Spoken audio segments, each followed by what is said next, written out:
Jen is not here. Okay. שגריר ישראל בארצות הברית, יחיאל לייטר.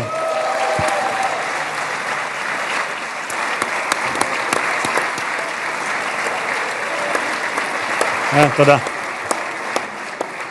שגרירים וראשי משלחות זרות, ראש עיריית ירושלים משה ליאון ורעייתו סתווית, סגל א' של המדינה, ראשי גופי הביטחון, אלה שנמצאים איתנו ואלה שבשטח, הרמטכ"ל רב אלוף אייל זמיר,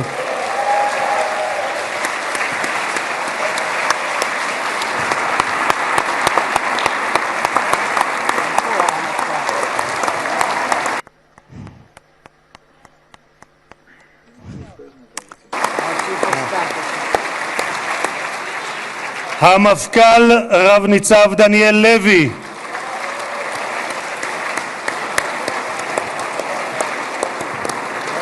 נציב שירות בתי הסוהר רב גונדר קובי יעקבי. Mr. Jacobi, he's one of those who is in Mr. Eyal Kaspi, the head of the fire, the head of the Mossad, Mr. David Barnea.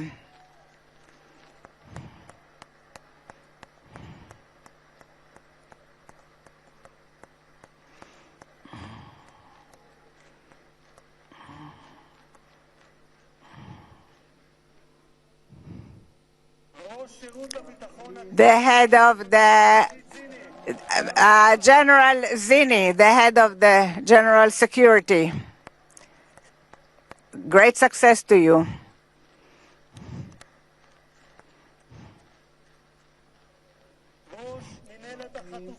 The head, Mr. Gal Hirsch, the head of the headquarters for the abductees.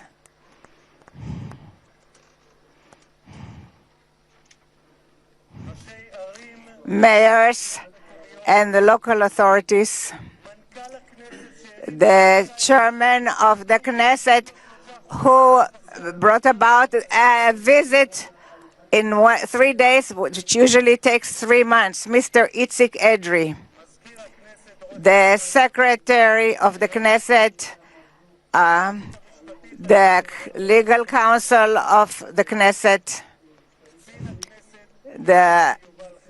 and the head of the Knesset, members of the management of the Knesset, families of the bereaved, families of the abductees.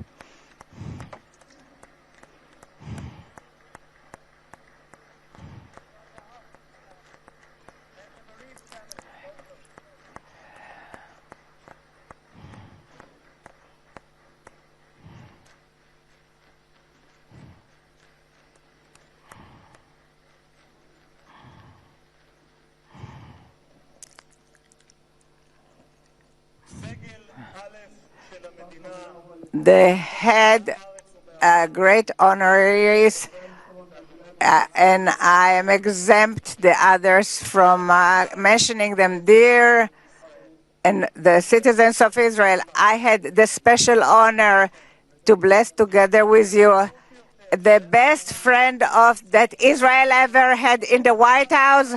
Welcome to Israel. Welcome to the Knesset, the President Donald J. Trump.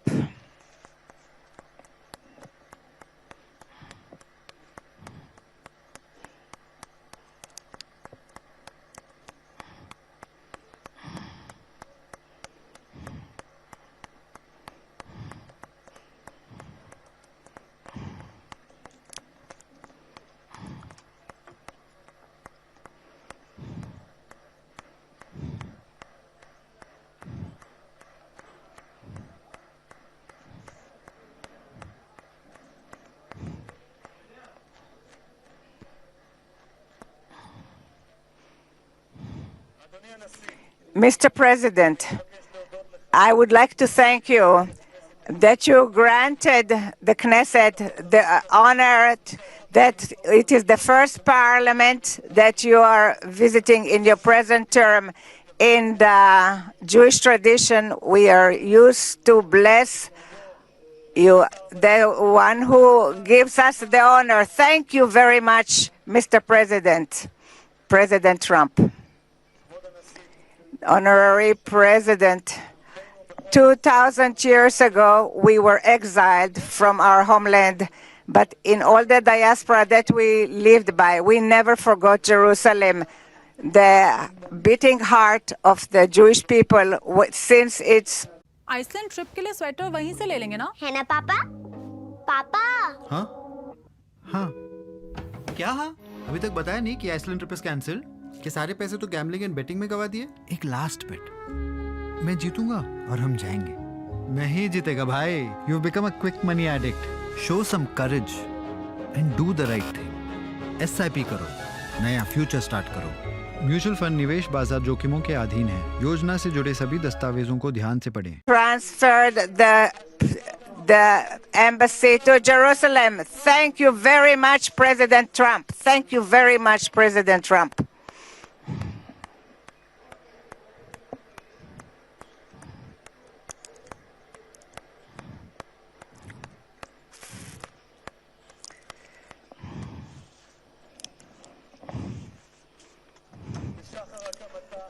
In the dawn of its establishment, Israel was forced to fight, but it always extended its hand to peace. 7 years ago, you led the Abraham Accords, and I had the privilege to serve in this government that signed it, and it was very meaningful for me because 2.5 years ago, I was the first head of the Knesset that was invited to speak in a parliament of Arab country, and it was in the country of Morocco, where my parents came from. You made its relationship closer in an accord that it's peace for peace. Thank you very much, President Trump.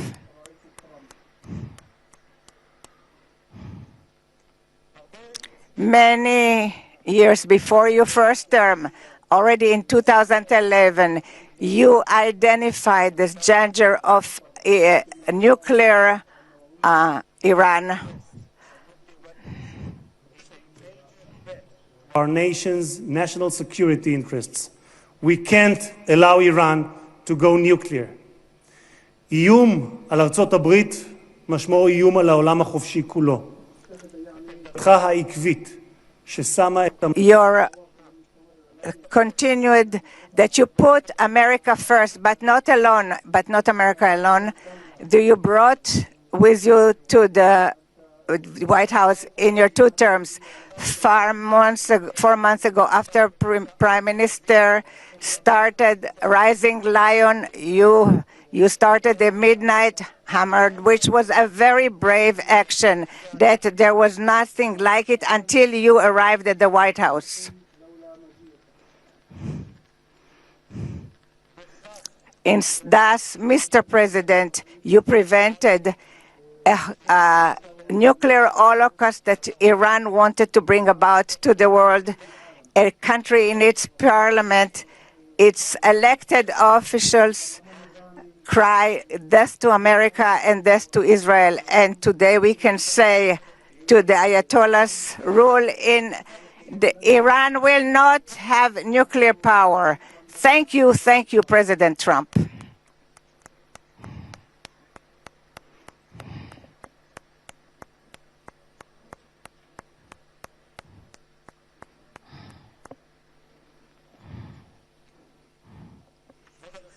Mr. President, today the Jewish people are ending the holiday of Sukkot, and tomorrow it will be Simchat Torah. And 2 years ago in Simchat Torah, it was the most difficult day for the State of Israel since its establishment and for the Jewish people since the Holocaust. Many times I came with many visitors to the area of the slaughter, and I saw the horrors. And few weeks after the 7th of October, I accompanied Jared and Ivanka who came to those difficult areas. We saw what we were in Kfar Aza, and we saw what we hope that we will never see again, horrible sights of pogroms, children, men and women, the elderly, they are no longer there. The Satan not only murdered and raped and many of our brothers and sisters, he also abducted the live and the dead. And since then, this has been the longest and the most just war. This wound of our brothers in prison has been when all the nation of Israel has been in pain of the families of the abducted until this morning. For 2 years, in the gallery where the guests are sitting, we had photos of the hostages. But this morning, towards this historical day, we were able to remove the photos, and I will do something spontaneous, and I will remove the pin of that I received from Tzvika Moore. I am removing it because a minute ago I spoke to Tzvika Moore's brother, and they are celebrating this unification. Thank you so much, President Trump. Thank you so much, President Trump.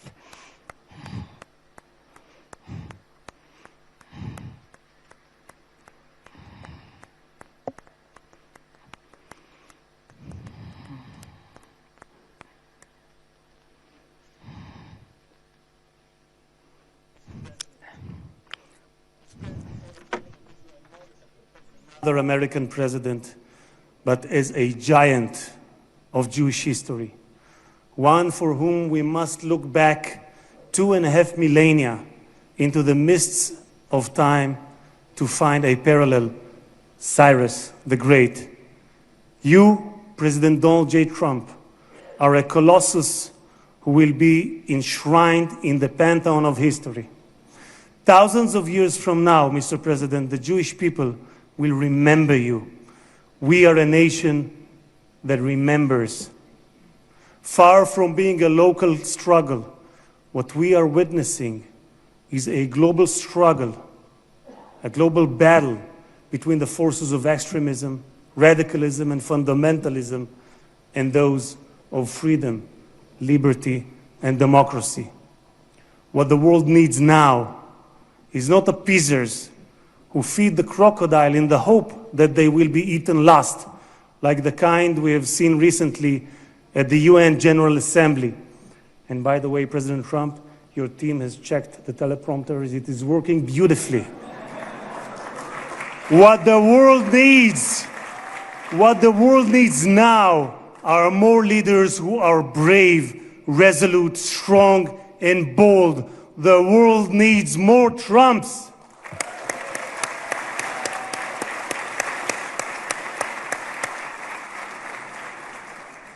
Mr. President, with your permission, I would like to take this moment to address Prime Minister Netanyahu.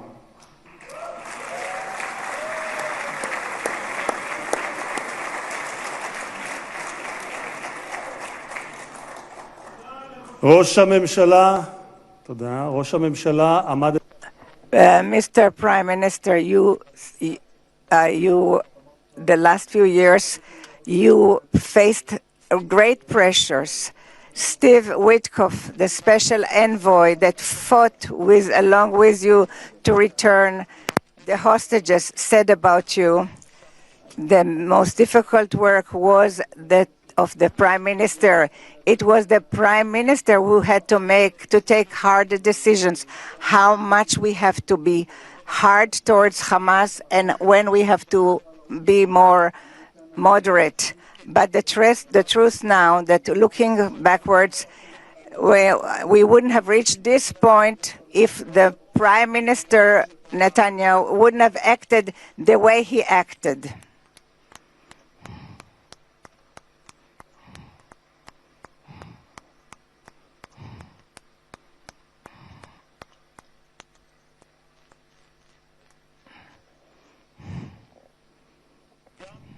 Also, my President Trump believes that the Prime Minister Netanyahu made hard decisions, and there were people who would have been less brave who wouldn't have made these decisions. We are here today because the Hamas did not have an alternative. So says Witkoff. The pressure was great, and therefore we progressed immensely, and this is what brought about this agreement. This is what the envoy Witkoff has stated. Mr. Prime Minister, yesterday, on his way to Israel, the President Trump, that you are the right person at the right time. And I'm proud to say here in front of the whole world that thanks to you, we achieved the great things that we have achieved. Thank you so much, Mr. Prime Minister.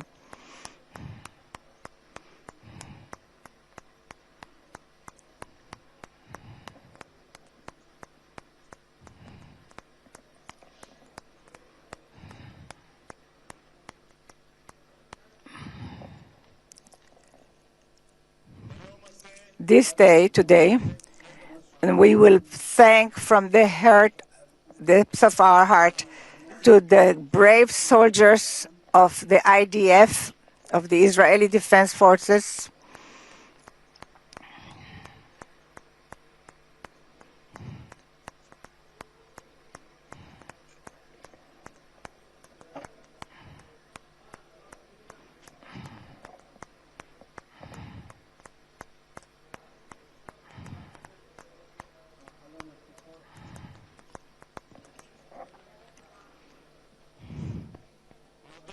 We will thank to the IDF brave soldiers who fought like lions and endangered their lives in order to protect the state of Israel. Many of them sacrificed their lives for the country that bows its head.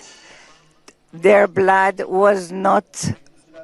did not die in vain, because with their heroism they brought this state, and their names will be inscribed forever in the hearts of the nation. President. There was not a single person on this planet who did more than you to advance peace. No one even came close. Your election to the presidency marked a turning point, not only for the United States, but for the entire world.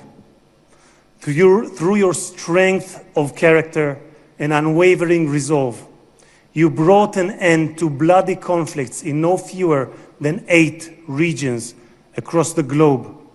In less than 9 months, you became one of the most consequential presidents in history.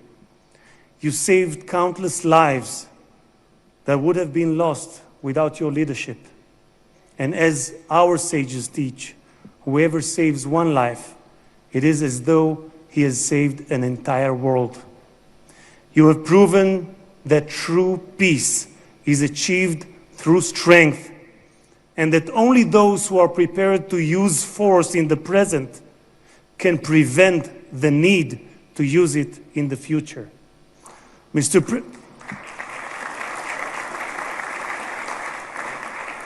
President, you, more than any other individual, are deserving of the highest recognition for your efforts in promoting peace. Therefore, I hereby announce that together with our good friend, Speaker of the House, Mike Johnson, we will rally speakers and presidents of parliaments from around the world to submit your candidacy for the Nobel Prize, Peace Prize next year. There is no one more deserving than you, President Trump. No one.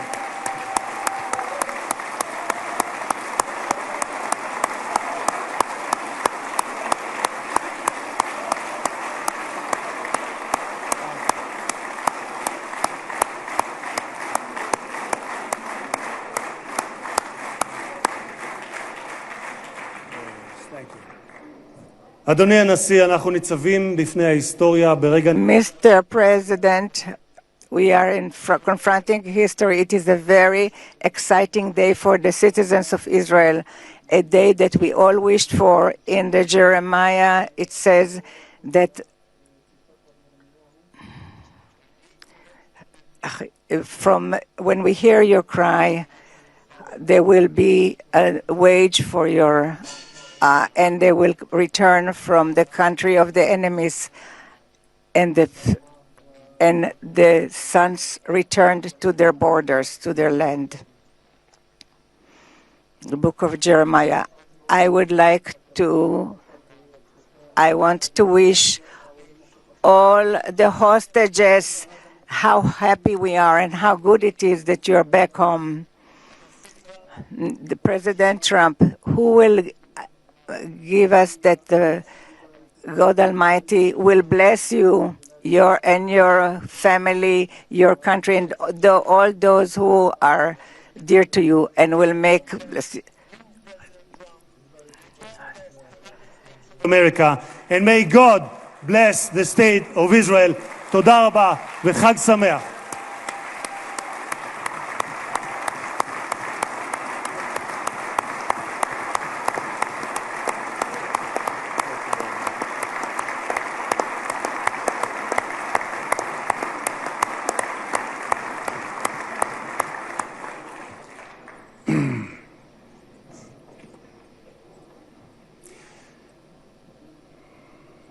אני מתכבד להזמין כעת את ראש הממשלה.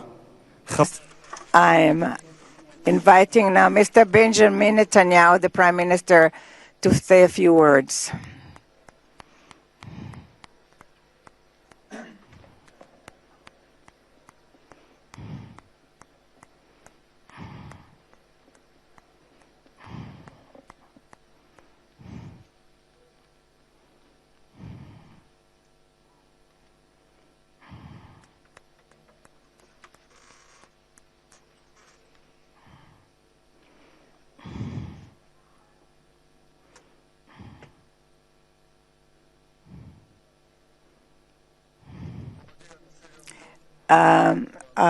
President Herzog and his wife Michal, and the great honorary guests, and headed by our great friend, the President of the United States, President Donald J. Trump.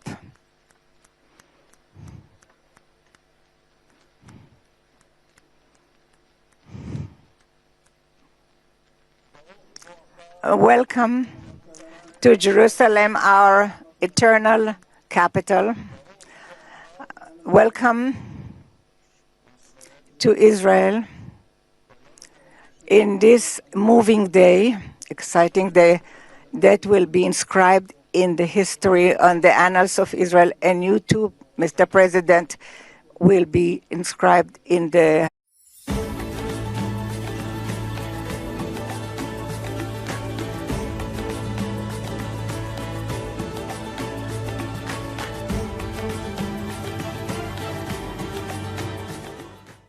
determined part of the return of the hostages in this day, when we were informed today, an hour ago, that all our live hostages returned back to us. What excitement!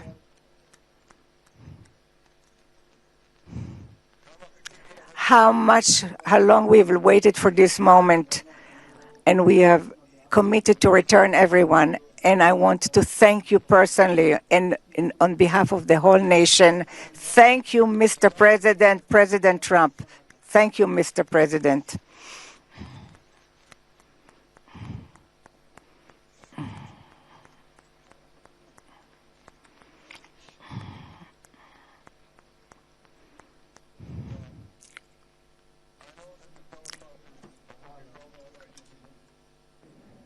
But I'm not sure about the translation. So I'll say words in English.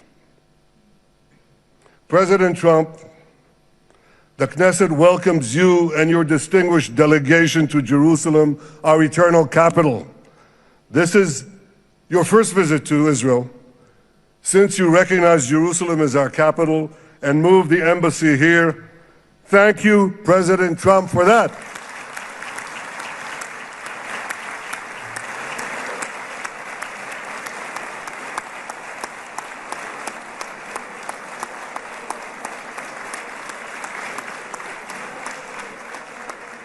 There are many other reasons to thank you since your last visit here. Thank you for recognizing Israeli sovereignty over the Golan Heights.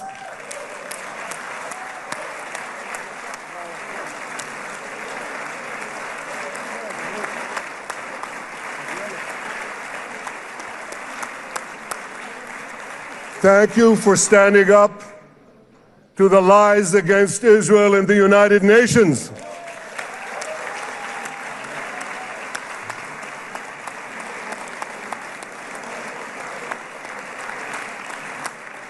Thank you for recognizing in your 2020 peace plan our rights in Judea and Samaria, the ancestral homeland of the Jewish people.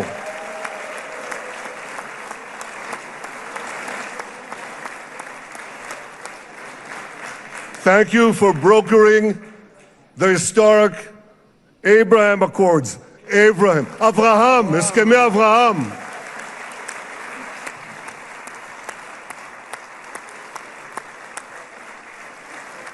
Thank you for withdrawing from the disastrous Iran nuclear deal.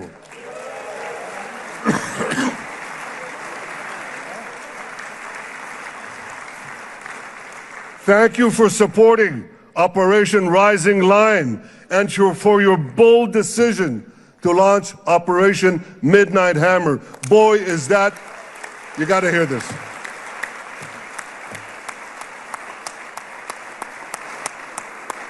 This is the most fitting name ever named for a military operation because a little after midnight, you really hammered them.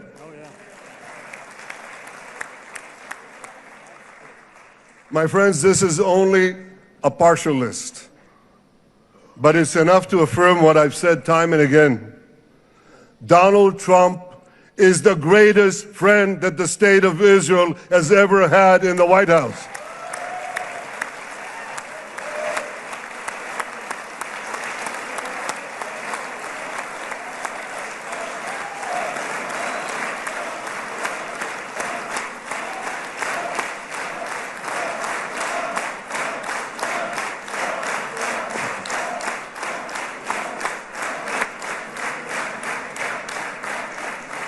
No American president has ever done more for Israel. And as I said in Washington, it ain't even close. It's really not a match. Mr. President, today we welcome you here to thank you for your pivotal leadership in putting forward a proposal that got the backing of almost the entire world.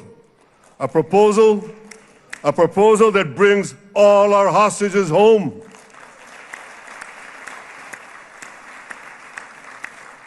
A proposal that ends the war by achieving all our objectives. A proposal that opens the door to an historic expansion of peace in our region and beyond our region. Mr. President, you are committed to this peace. I am committed to this peace. And together, Mr. President, we will achieve this peace. We've done it before. We've done it before in the Abraham Accords, and we'll do it again. Mr. President, today the Jewish calendar marks the end of 2 years of war. That war began on October 7th, on the Jewish festival of Simchat Torah. You always tell me, and you tell the world, remember October 7th. Mr. President, we remember. We remember the thousands of Hamas terrorists who stormed into our towns and kibbutzim. We remember the 1,200 people Hamas savagely slaughtered in cold blood, including dozens and dozens of Americans. We remember entire families burnt alive as they embraced each other.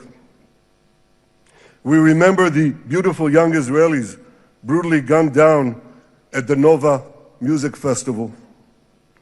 We remember the hundreds of our citizens who were dragged into the dungeons of Gaza, including 12 Americans, men and women, young and old, babies and elderly Holocaust survivors. My friends, Mr. President, Donald, these monsters take babies as hostages.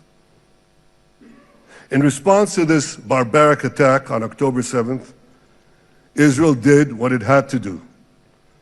With indomitable courage, we set out to defend our people, to defeat our enemies, and to release our hostages.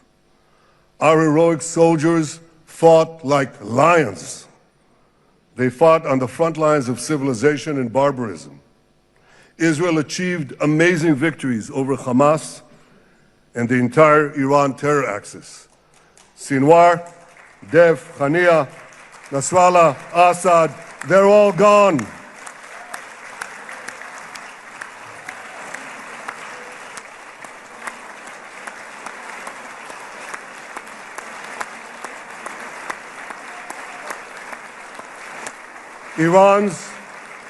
Iran's nuclear weapons and ballistic missile program, with your enormous help, Mr. President, rolled back. Half the Houthi leadership wiped out. But the price of this victory, the price of these victories, has been heavy. Nearly 2,000 of Israel's finest were lost, nearly half in battle. They left behind parents, spouses, siblings, and children. Their love and laughter, their promise and potential were lost forever. To the families of our fallen fighters, many of them are here, I say, I know the depth of your pain. I know the inconsolable grief that will accompany you for the rest of your lives. The State of Israel bows its head in eternal gratitude to our fallen heroes. Because of these heroes, our nation will survive. Because of these heroes, our nations will thrive. And because of these heroes, our nation will have peace. Mr. President, thousands of our brave soldiers were also wounded, suffering terrible blows to body and soul. Brave soldiers like Ari Spitz. Ari is an American. Ari is an American Israeli who was injured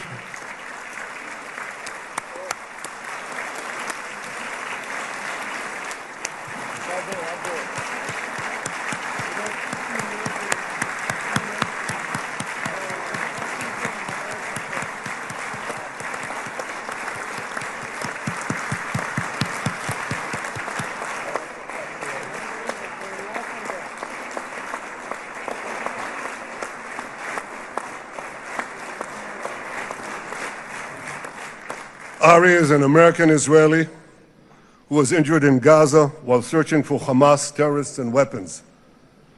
Two of Ari's comrades were killed in this action, and 10 were injured. Ari was presumed dead, but made a miraculous recovery despite losing 3 limbs. Ari, stand up for a minute alone. Stand up. There you go. There. Ari, you are the spirit of Joshua. You are the spirit of David. You are the spirit of the Maccabees. You are the spirit of Israel. I salute you. We all salute you.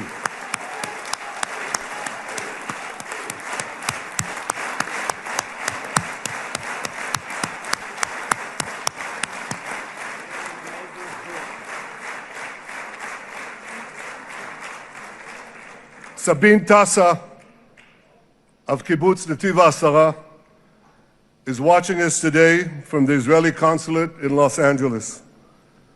Sabine lost her husband and her oldest son on October 7th.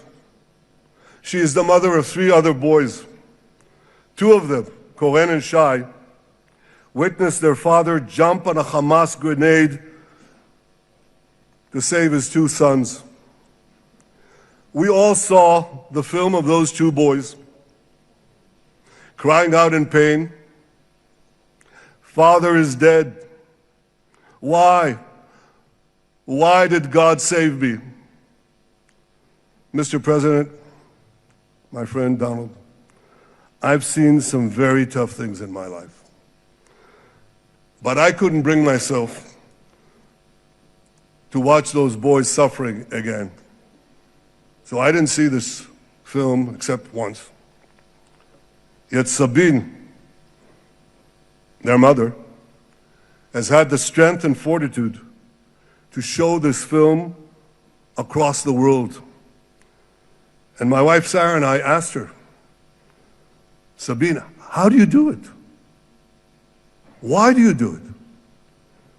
And she answered, "I do it to show the entire world the monsters Israel is fighting and the justice of our cause." This is what she's doing once again in Los Angeles. Sabine, you can hear me now, so I want to tell you on behalf of all of us, you embody the spirit of our biblical heroines, Deborah, Ruth, and Esther. You too are the spirit of Israel, and we all salute you.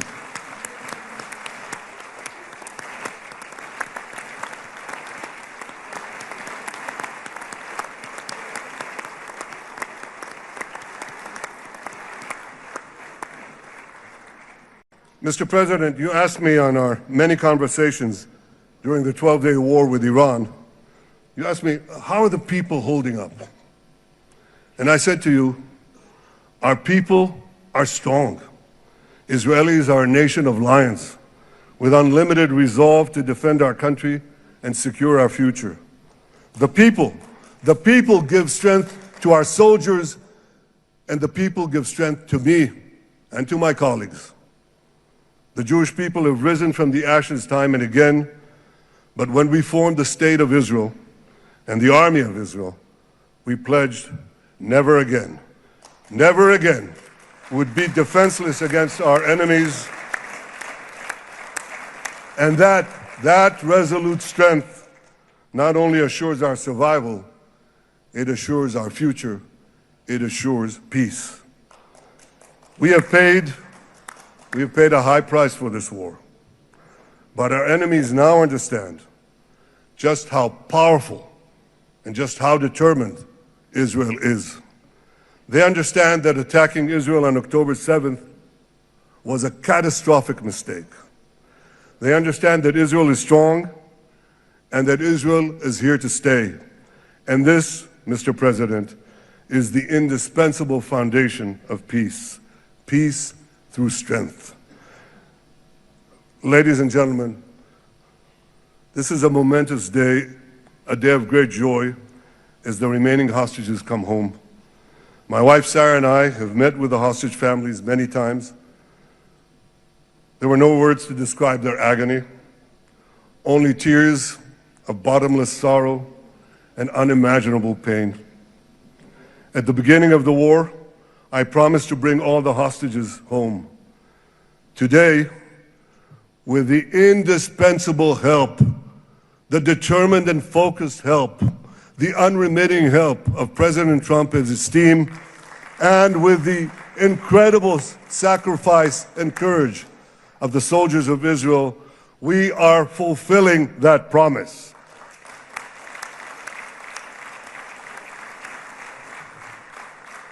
It has been a long journey to get here.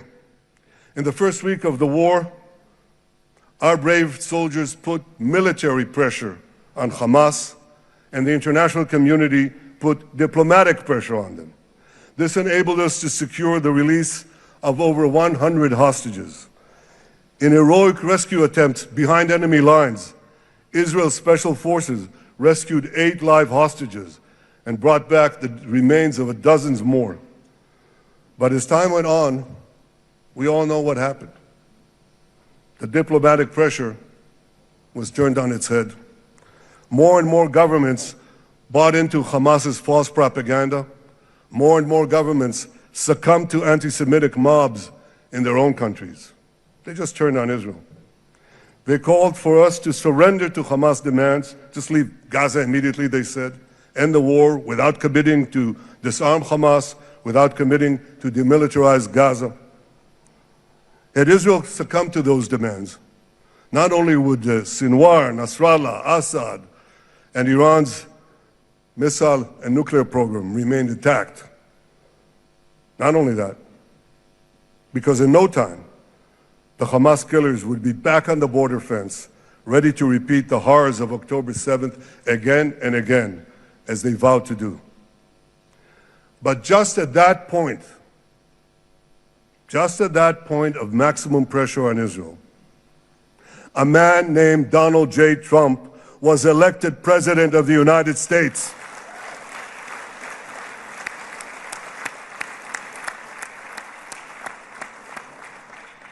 And ladies and gentlemen, overnight, everything changed. Everything. We felt it right here.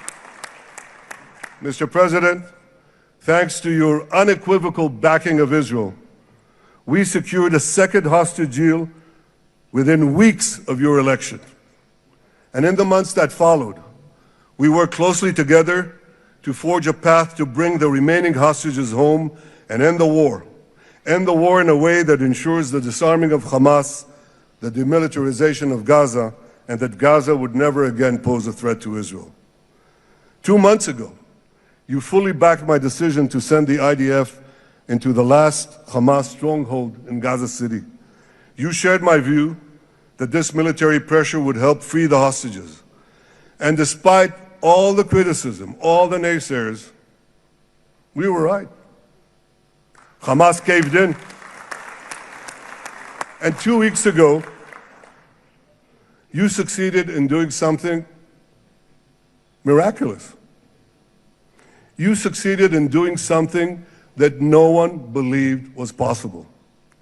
You brought most of the Arab world, you brought most of the world behind your proposal to free the hostages and end the war. I want to thank Steve Witkoff, Jared Kushner, and Ron Dermer for their great contribution to this effort.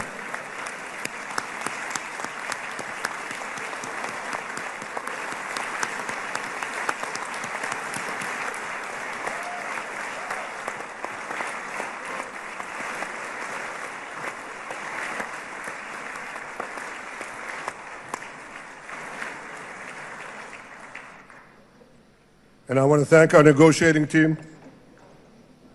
I believe that the close cooperation between the two of us, between our two nations, combining Israel's military pressure and President Trump's unmatched global leadership. I have to tell you, I've seen a lot of American presidents. I've seen them all in the time that I've been here, and I've been here quite a lot of time. I've never seen anyone move the world so quickly, so decisively, so resolutely as our friend President Donald J. Trump.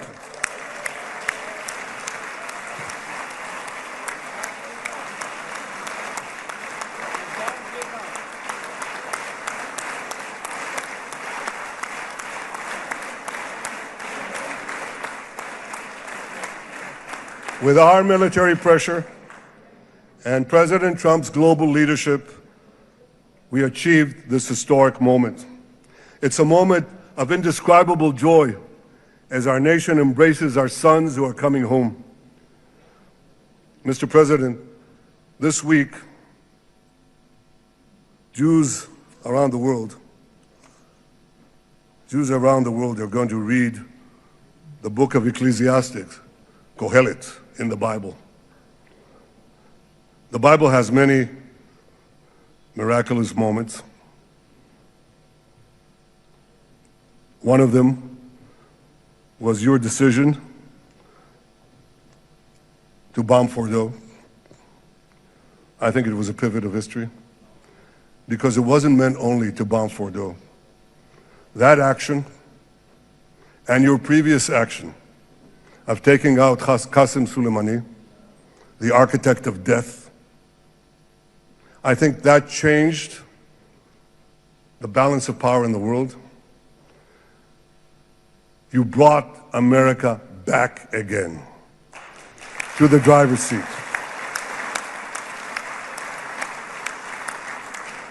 Now, I said that we're going to read this week the book of Ecclesiastes. It's not a book of action. It's a book of meditations, of thought, a perspective on life and on death. And in this book, we read the immortal words of King Solomon. To everything there is a season, and a time for every matter under heaven. Et milchama ve'et shalom. A time for peace and a time for war. The last 2 years have been a time of war. The coming years will hopefully be a time for peace.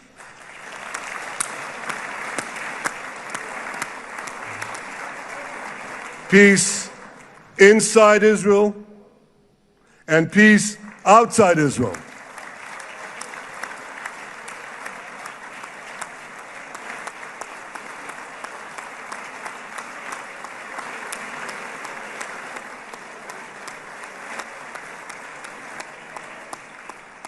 I look forward to continuing marching with you on the path we paved together with the Abraham Accords. Under your leadership, we can forge new peace treaties with Arab countries in the region and Muslim countries beyond the region. Abraham's children will work together to build a better future, a future that will unite civilization against barbarism, light against darkness, and hope against despair.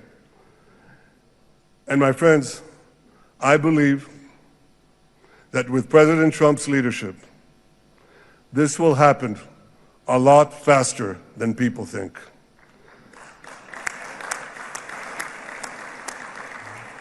As Prime Minister of Israel, I extend my hand to hold those who seek peace with us.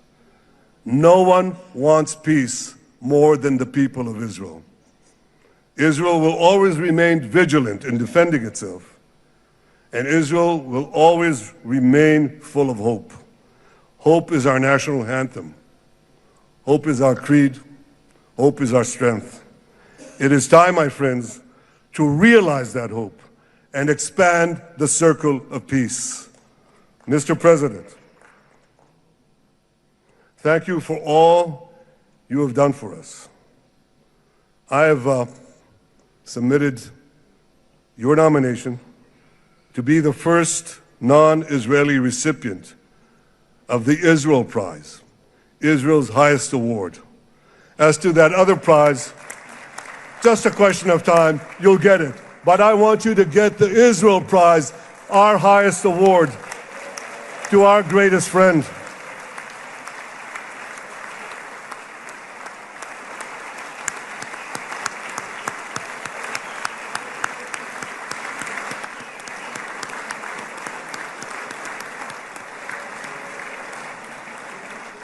When others were weak, you were strong.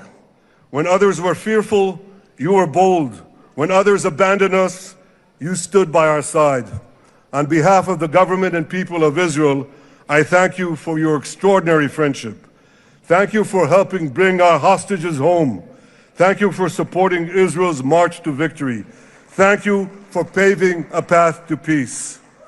מכובדי נשיא ארצות הברית, ידידי דונלד. Honorary President, welcome to Israel. Welcome to Jerusalem. welcome in this exciting day that brought us to this day.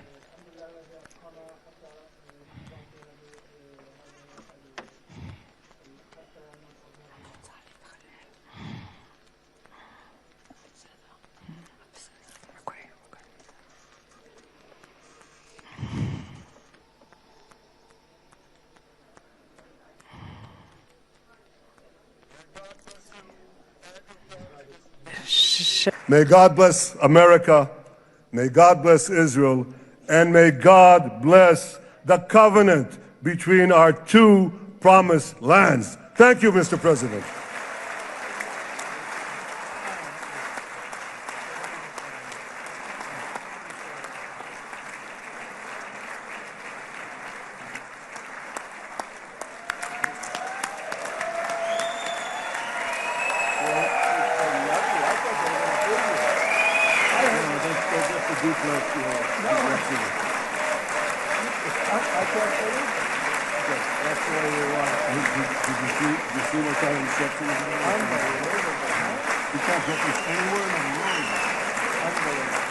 But you'll get it in the morning.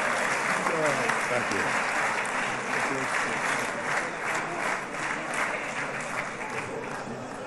The president. Where?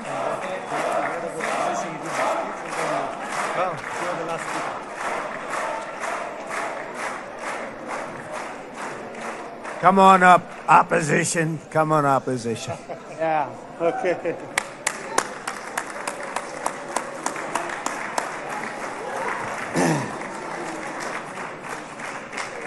אני מתכבד להזמין כעת את ראש האופוזיציה, חבר הכנסת יאיר לפיד.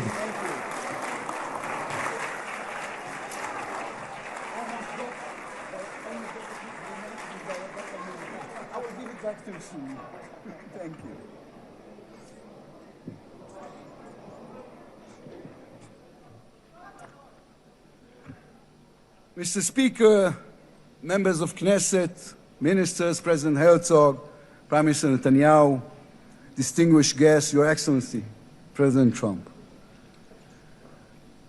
For 2 years, we waited for this moment. 2 years of sleepless nights, 2 years without air in our lungs. Our eyes are filled with tears today, our hearts are filled with gratitude, our children are coming home.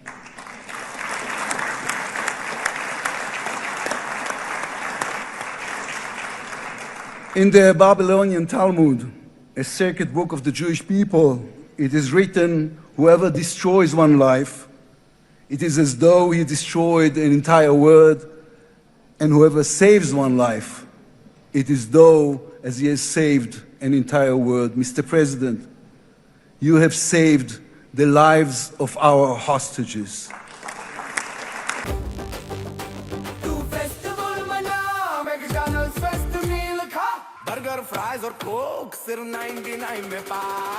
McDonald's give festive meals starting at just 99 rupees.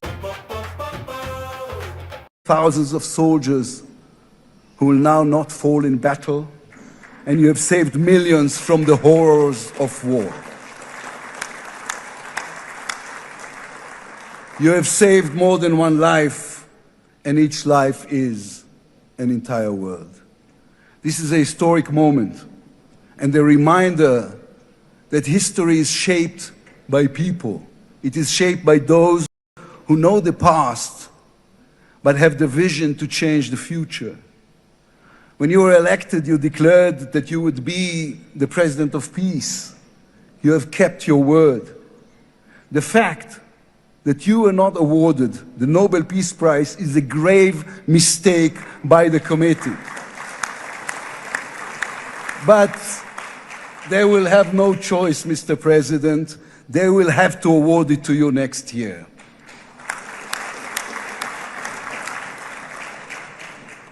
Peace will not come by waiting.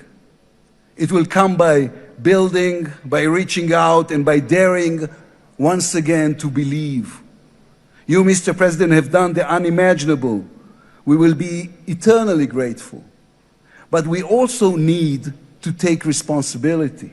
The destiny of Israel will always be written by the people of Israel.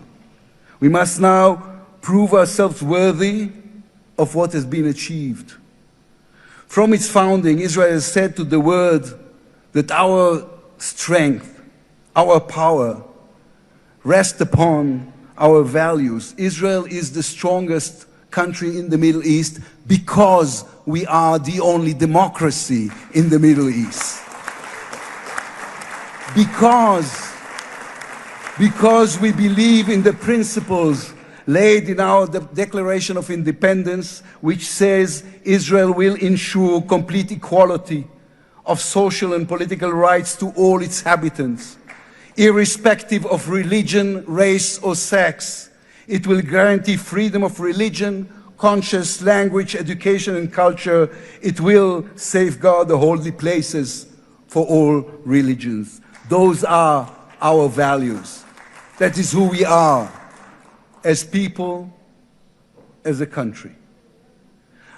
Our neighbors must understand one more thing about us. We are not going anywhere. The Middle East is our home. We are here to stay. Our story did not end in the Bible. It began there. It continues in our laboratories and universities, in our innovation hubs. Hamas, Hezbollah, Iran, and the Houthis, they all read the wrong intelligence reports. The real intelligence report on Israel's intentions is found in the book of Genesis. And I will give you and your descendants after you the land of Canaan for an everlasting possession. We call upon the nations of the Islamic world and all our neighbors, Saudi Arabia, Syria, others. We are here to stay. We can do great things together. Come and talk to us. Mr. President, you are the one who can make it happen as you did with the historic Abraham Accords. Then too, no one believed it was possible. Then too, you imposed your vision on everyone. While others spoke of difficulties, you created opportunity. You can be the one to bring the next wave of peace. The people of Israel support this. They want this. We are ready. And you can later today in Egypt with your unbelievably talented team, my friends Steve Witkoff, Jared Kushner, Marco Rubio, Pete Hegseth, forge a regional alliance that will change not only the Middle East but the entire world. After 2 years of war, the peoples of this region should look around and ask themselves, whose situation is better? Those who chose the path of peace or those who chose the path of war? Those who invested in their people, in the education of their children, in science and education and technology, or those who invested in hate and in violence? From here I say to all those who demonstrated against Israel these past 2 years, on the streets of London and Rome, in Paris and in Columbia University. I do not represent the government. As you know, I am the leader of the opposition. And I tell you, then, you were deceived. You were deceived. Propaganda experts, funded by terror money, manipulated you. Now that the war has stopped, you have time and a chance to go and learn the facts. The truth is, there was no genocide, no intentional starvation.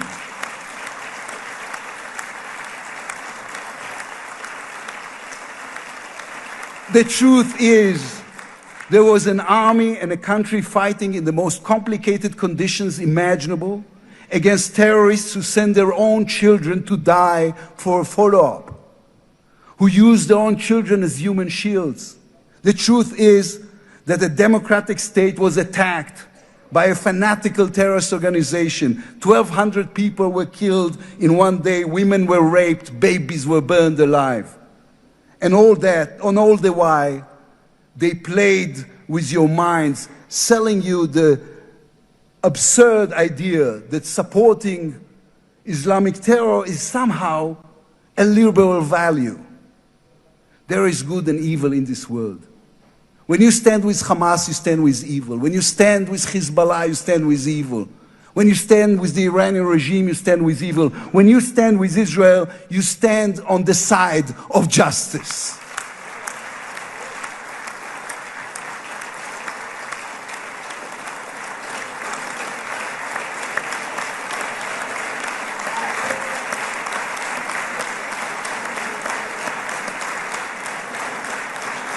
Last week I attended the 7th October memorial ceremony. An inspirational woman called Galit Dan spoke on stage. Galit had a daughter, Noya, a 13-year-old girl who was autistic like my daughter. And Noya was full of light. She loved Harry Potter. On that dark day, Noya was sleeping at her grandmother's, Carmela's house in Kibbutz Nir Oz. Carmela was 80 years old. Their bodies, grandmother and granddaughter, were found embraced. They were murdered together. On stage at the ceremony, Galit said a sentence that moved us all. We don't want revenge, she said. We want redemption. Today, the redemption begins. Israel has endured 2 terrible years on the battlefield and in the international arena. But in those 2 years, we also rediscovered our own greatness. We remember how good we can be, our pilots who took control of the skies over Iran, our industries leading the world in technology, our civil society, which reached out to help every victim of the war. We will move forward toward a different future. Our heroic soldiers who saved us all will fold away their uniforms and rise as teachers and engineers, scientists and innovators, investors and small business owners. We will never be able to repay the debt to those who sacrificed everything these past years, to those who, as President Lincoln said, gave the last full measure of devotion. We can only be worthy of them, worthy of their sacrifice. Mr. President, allow me to speak also to the businessman in you, the deal maker who understands value. If there were one stock in the world I would invest in today, it is the State of Israel. If there were one nation that deserves unrestricted access to GPU chips, to AI and SMR technologies, to American markets, it is the State of Israel. Israel's future is intertwined with our eternal alliance, our strategic and moral covenant with our greatest friends, the United States of America. This war is over. We will always need to stay vigilant, to guard against those who seek our destruction. But the State of Israel is about to reinvent itself. The challenges ahead demand not only strength, but a new vision. It's time to take a new path. To be a nation that is advanced and thriving and peace-seeking. We have waited for this moment, for the end of the war, for the return of the hostages, for the chance to rechannel our grief and loss into the energy needed to rebuild our nation. Thanks to you, Mr. President. Thanks to our soldiers, our lions. Thanks to the millions of great Israeli patriots who filled the streets and the square and never, not for one moment, gave up on the hostages. Thanks to all of them, the strength within us can now rise, succeed, and build for our future and for our children. Thank you very much. God bless the United States of America. Am Israel Chai.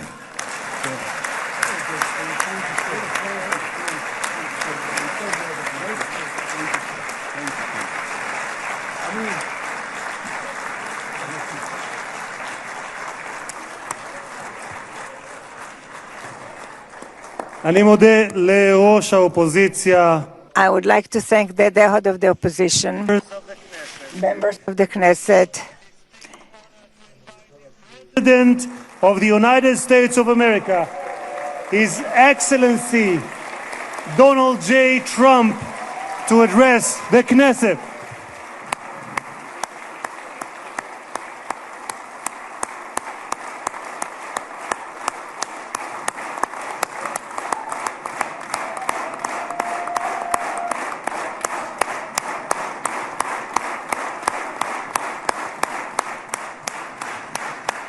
Thank you very much. Thank you.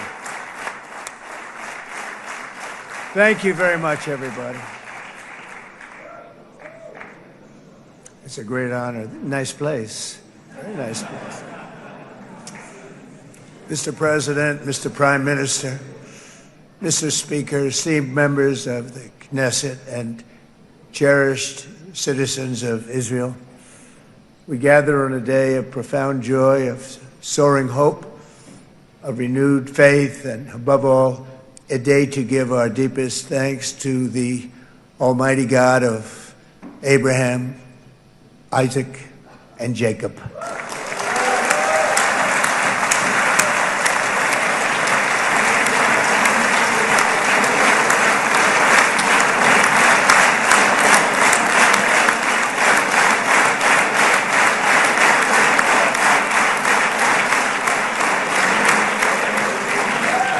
After 2 harrowing years in darkness and captivity, 20 courageous hostages are returning to the glorious embrace of their families, and it is glorious. 28 more precious loved ones are coming home at last to rest in this sacred soil for all of time. And after so many years of unceasing war and endless danger, today the skies are calm, the guns are silent, the sirens are still, and the sun rises on a holy land that is finally at peace, a land and a region that will live, God willing, in peace for all eternity.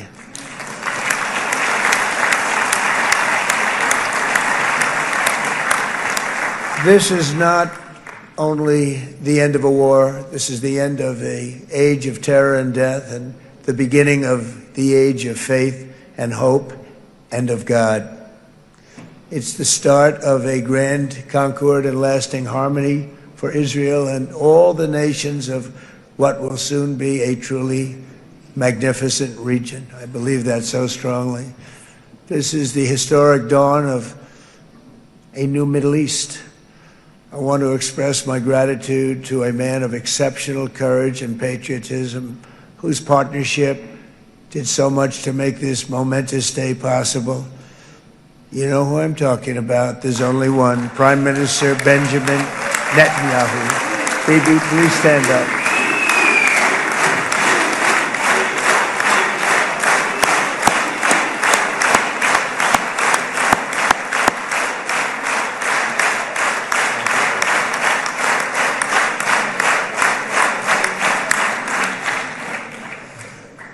And he is not easy, I want to tell you.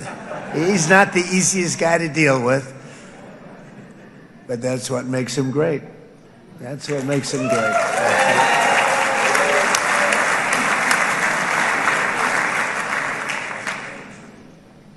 Thank you very much, baby. Great job.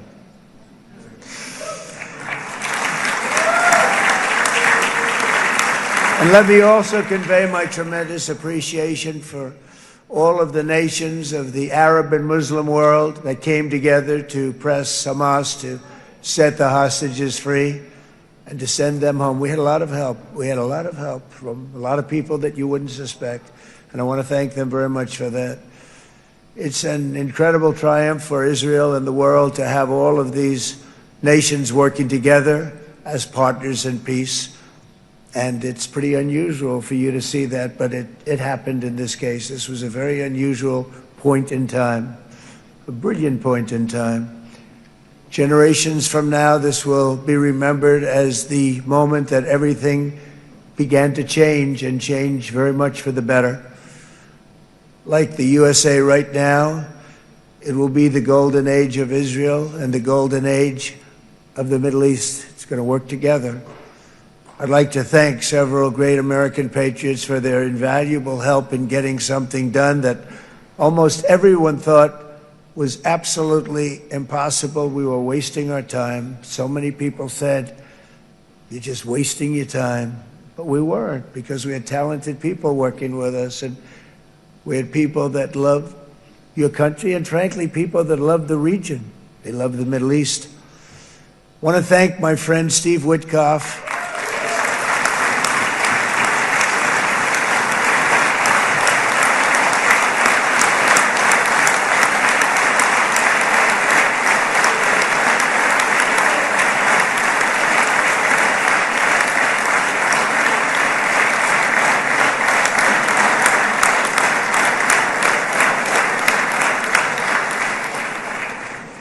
You know, Steve was chosen by me. He never did this before, but I knew him as... You call yourself mid, but mid isn't mediocre. Mid is momentum. Mid is messy. Mid is the stumble before the stride. Mid is the middle of your story, and that's not a bad thing. Azad, your safe space. Great guy. Everybody loved him. Everybody. I mean, I know some negotiators that are so good, but you wouldn't have had peace in the Middle East. You would be in World War III right now with some of these guys. Everybody loves Steve, and they respect him, and they somehow can relate to him. I've known him for many years, and I've seen it over and over again. להוציא את חבר הכנסת עודה, להוציא אותו מהאולם, להוציא אותו מיד, החוצה, החוצה. Please expel this Knesset member. Please expel this Knesset member. Please expel Knesset member Kasif out of the hall. Please expel him immediately.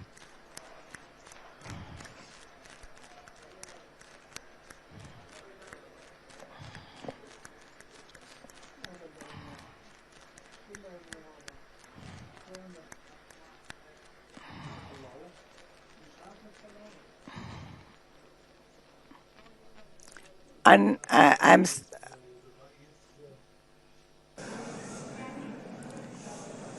That was very efficient.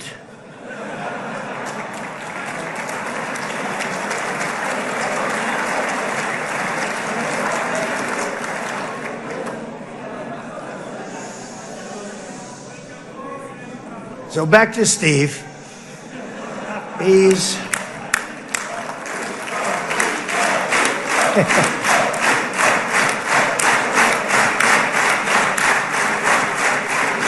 But I tell one story because he was so involved, and then we called in Jared. We need that brain on occasion. We got to get Jared in here. We got to get a certain group of people. But Steve started this all by himself. I call him Henry Kissinger, who doesn't leak. Okay? Henry is a big leaker. He leaked. Steve doesn't leak. Steve just wants to get the job done. He wants to do what's right. But I'll give you just a quick story because, as you know, he's working on the war with Russia and Ukraine, a war that would have never happened if I were president. A shame. 7,000 young soldiers a week are being killed. More than that this last week.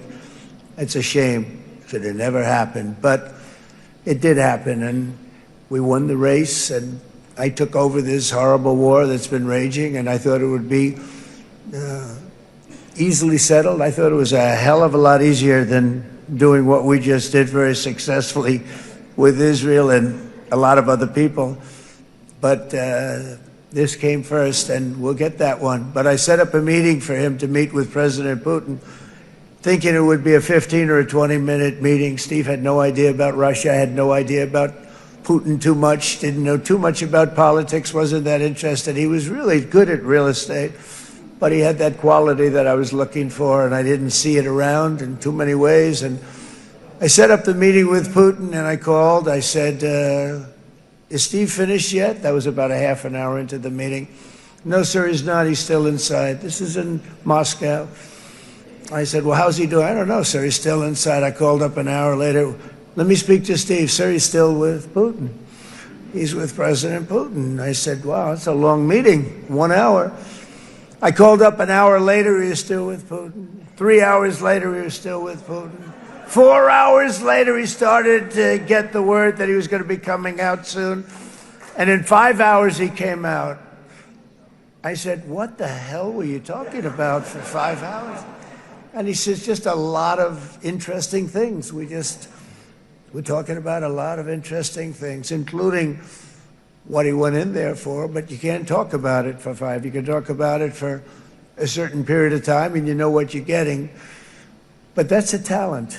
That's a talent, where you can do that. Most people I'd send in, number one, they wouldn't be accepted. Number two, if they were, the meeting would last 5 minutes. And that's what happens with Steve. Everybody loves him. They love him on this side. They love him on the other side. And he really is. He's a great negotiator because he's a great guy. So thank you very much, Steve. Very much.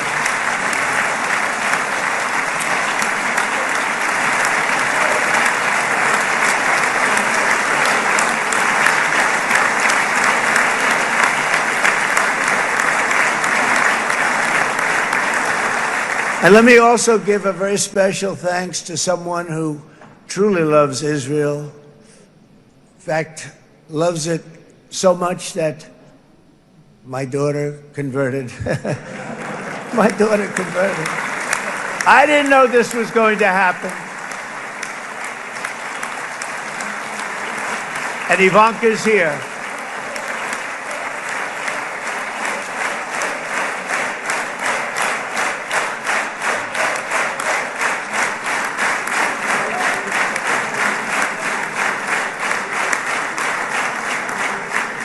And Bibi, you do know this was not in the cards for me. You understand that. And she is so happy, and they are so happy. At least I think they're happy. If they're not, we have a big story, right? No, they have a great marriage, and they get along great. They're best friends. They have a very special relationship. But Jared has been so helpful. He really did something very special. He established the Abraham Accords with a group of very wonderful people. I like calling it the Avraham Accords, because people that, right? Avraham. It's so cool. It's so much sort of nicer, you know, the Abraham versus the Avraham.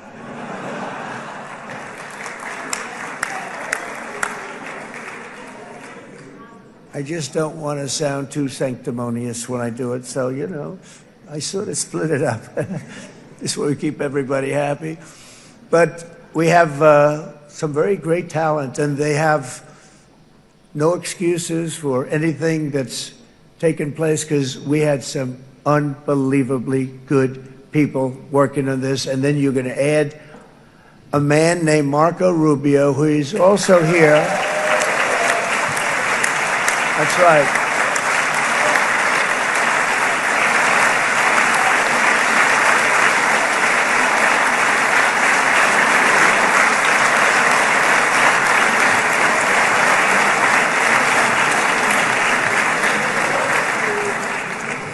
And I have a prediction that Marco will go down, I mean this, as the greatest Secretary of State in the history of the United States. I believe that.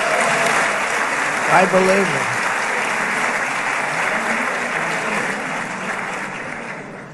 it. And he and I, you know, we really fought it out. You remember, he was tough. He was nasty. Who the hell thought this was going to happen, Marco, right? And now I'm saying he's going to go down as the greatest. He will. He was always He was always smart and sharp, and people respect him. And then we have somebody who's young, but an unbelievable leader. I saw it a long time ago, and he's turned out to be even better than we thought. Right, Susie? I think even better. And that's Pete Hegseth, who is our Secretary of War, formerly Secretary of Defense.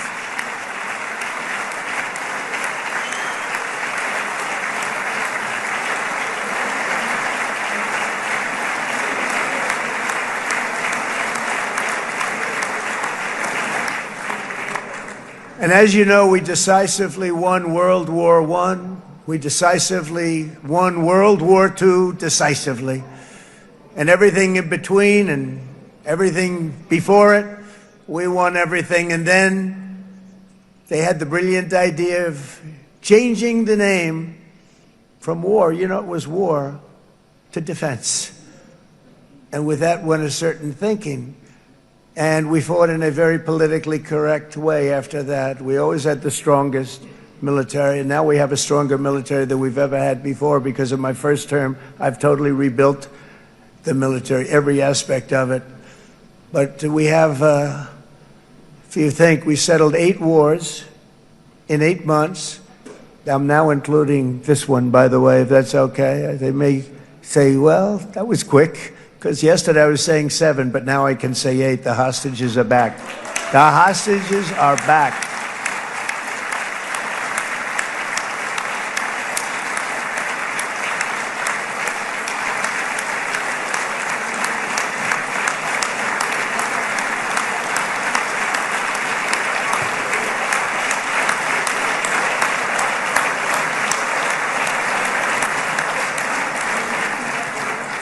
It is a good feeling. Isn't that nice to say? I just said the hostage. First time I said the hostages are back. It feels so good to say it. But when you settle 8 wars in 8 months, that means you don't like war. Everyone thought I was going to be brutal. In fact, I remember Hillary Clinton during a debate, she said, look at him. He's going to go to war with everybody.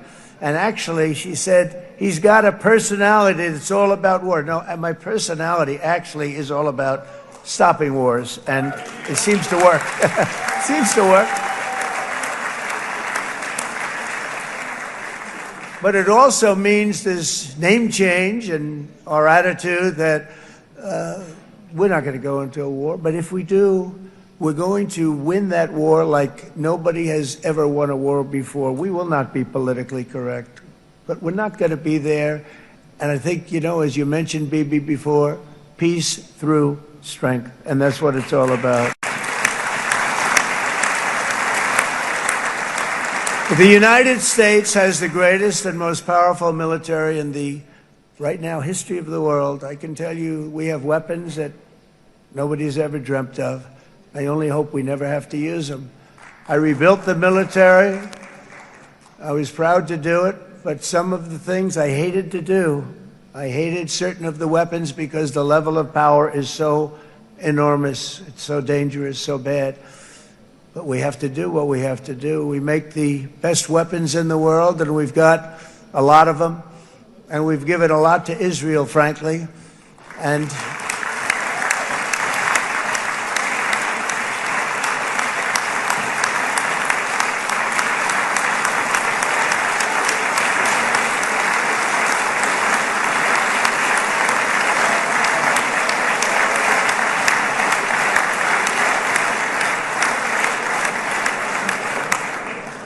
Bibi would call me so many times, can you get me this weapon, that weapon, that weapon? Some of them I never heard of, Bibi, and I made them.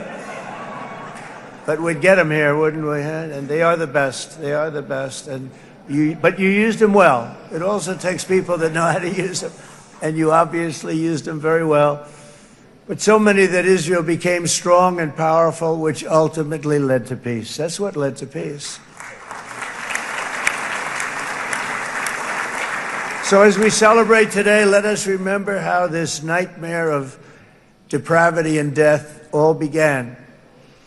2 years ago, on the eve of the Simchat Torah holiday, Thousands of innocent Israeli civilians were attacked by terrorists, and one of the most evil and heinous desecrations of innocent life the world has ever seen, the worst slaughter of Jews since the Holocaust. The cruelty of October 7th struck to the core of humanity itself. Nobody could believe what they were witnessing. The United States of America grieved alongside you, and we mourned for our own citizens who were so viciously taken that day. And to all the families whose lives were forever changed by the atrocities of that day, and all of the people of Israel, please know that America joins you in those two everlasting vows: never forget and never again.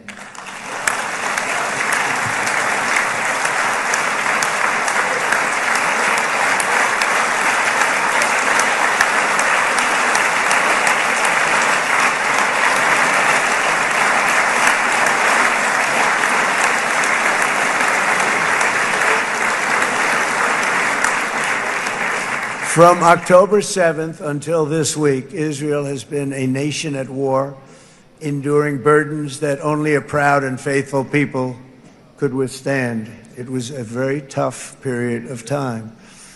For so many families across this land, it has been years since you've known a single day of true peace. But now at last, not only for Israelis, but also for Palestinians and for many others, the long and painful nightmare is finally over. And as the dust settles, the smoke fades, the debris is removed, and the ashes cleaned from the air, the day that breaks on a region transformed, and a beautiful and much brighter future appears suddenly within your reach. This is now a very exciting time for Israel and for the entire Middle East, because all across the Middle East, the forces of chaos, terror, and ruin that have plagued the region for decades now stand weakened, isolated, and totally defeated. A new coalition of proud and responsible nations is emerging, and because of us, the enemies of all civilization are in retreat. Thanks to the bravery and incredible skill of the Israeli Defense Forces and Operation Rising Lion,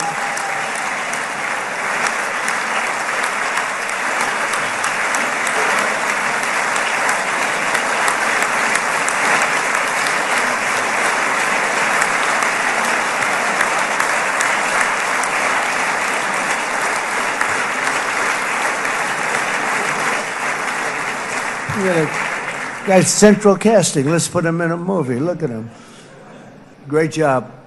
And my people loved working with you. Loved it. They worked so well together. But many of Iran's top terrorists, including nuclear scientists and commanders, have been extinguished from this earth. And with Operation Midnight Hammer, boy, that's a great name for that, what we did last June. The United States military flew 7 of those beautiful B-2 bombers. They look so beautiful all of a sudden. They were always, I thought they were pretty planes. I had no idea they could do what they did. In fact, we just ordered 28 more of them. A little updated version. We ordered a whole pile of them. And almost 100 other planes went with them, including fighter jets. And we had 52 tankers, big, beautiful, brand new tankers that were loading them up 4 or 5 times. They've traveled 37 hours back and forth. Think of that. But we had tankers all over the sky for all the other planes. We had the F-22s, the F-35s, F-16s. We had a hell of a lot of planes.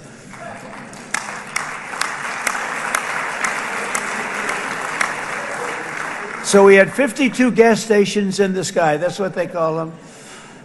I'll tell you, I wouldn't want to be flying one of them. We have our great General Raisin Cain right here. General, stand up. This guy, what a general. Thank you.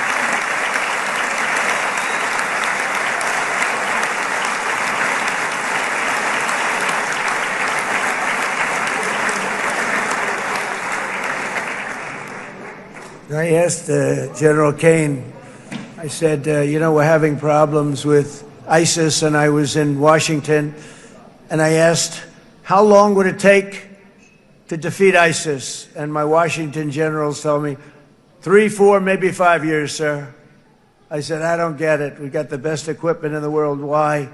So I flew to Iraq, and I met with a man named Kane. He said, what's your first name? He said, they call me Raisin, sir. I said, wait a minute, your name is Raisin Kane? I've been looking for you for a long time. You gotta be kidding. So they told me 3, 4, 5 years to defeat ISIS. And I sit down with him and I say, why is it? I flew there in the dark of night. I landed, I'll never forget it.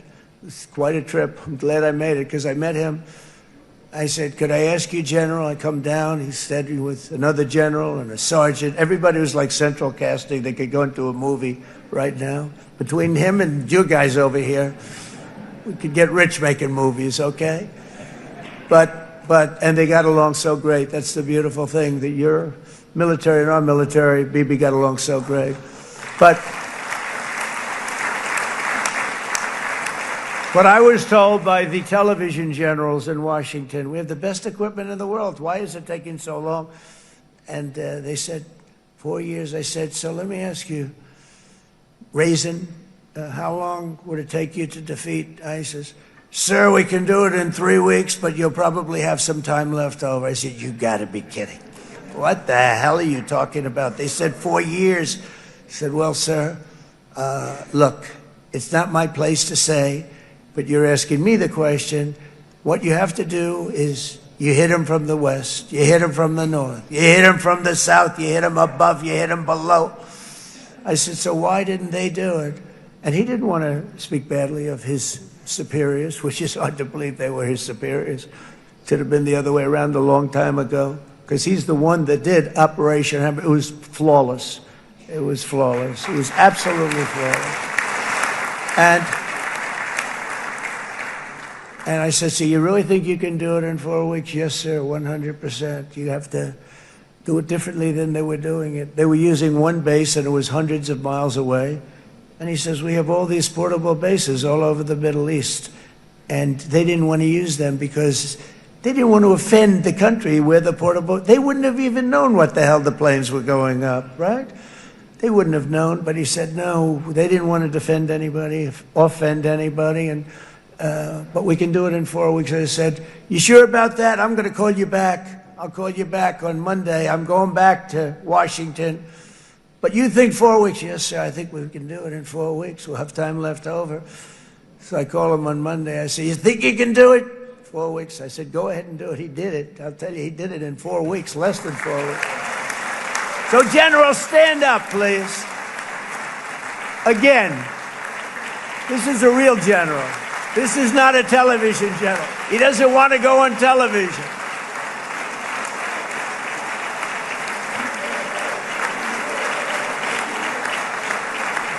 He doesn't want to go on television. I said the other guys love being on television.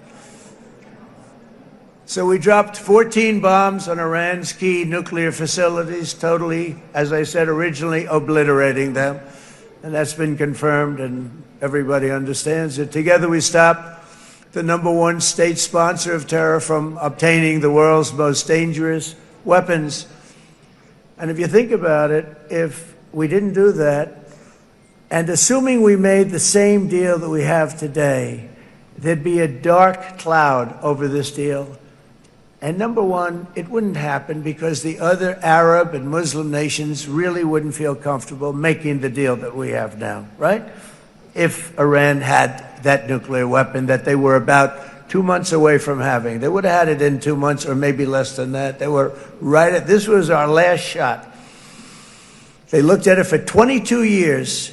This was our last shot. The pilots told me that. They said, 22 years, sir. They looked at it. Our predecessors looked, they studied it. 3 times a year would do drills on that exact attack. And boy, did they get it right. But let's assume they didn't, and let's assume there was large-scale nuclear weapons in the hands of Iran. we couldn't be here today. Even if we signed the deal, which we couldn't do because a lot of people would not want to have anything to do with it, we took a big cloud off of the Middle East and off of Israel.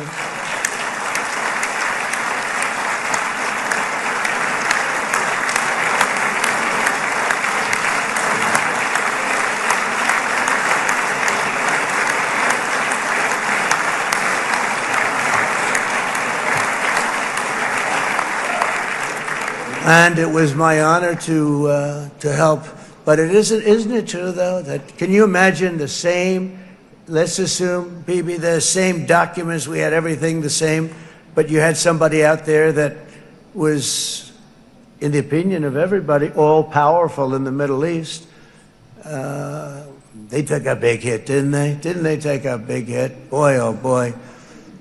They got it from one side, from the other. And you know it would be great if we could make a peace deal with them, and I think that's maybe... Would you be happy with that? Wouldn't it be nice, I think?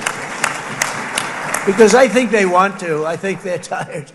Somebody said, sir, they're starting their nuclear program again. I said, let me tell you something. They're not starting anything.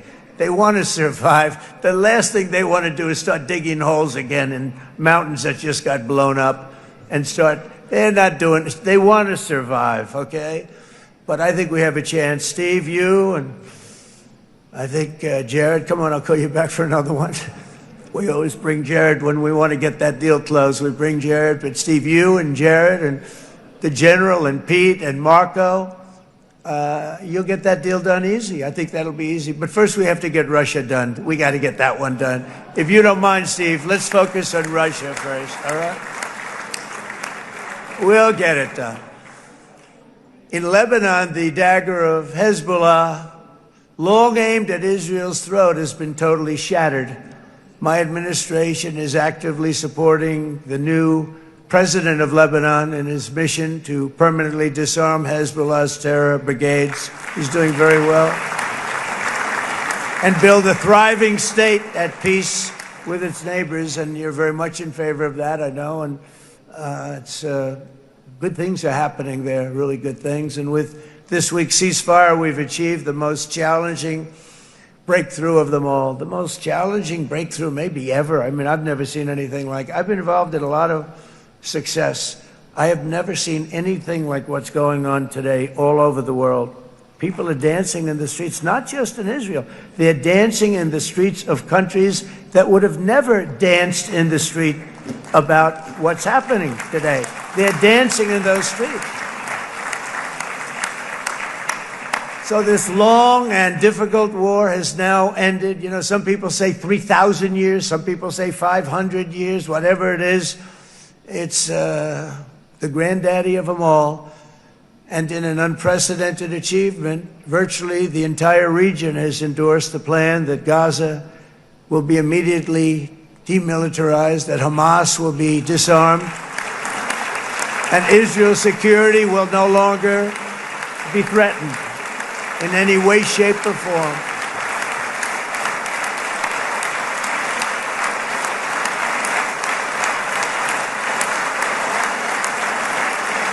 So Israel, with our help, has won all that they can by force of arms. You've won. I mean, you've won.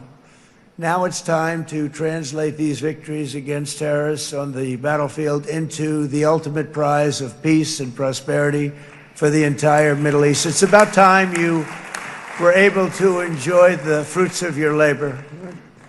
Mr. Opposition Leader. I said he's a very nice opposition leader. I think, no, he's a nice man. Bibi, he's a nice man. Good.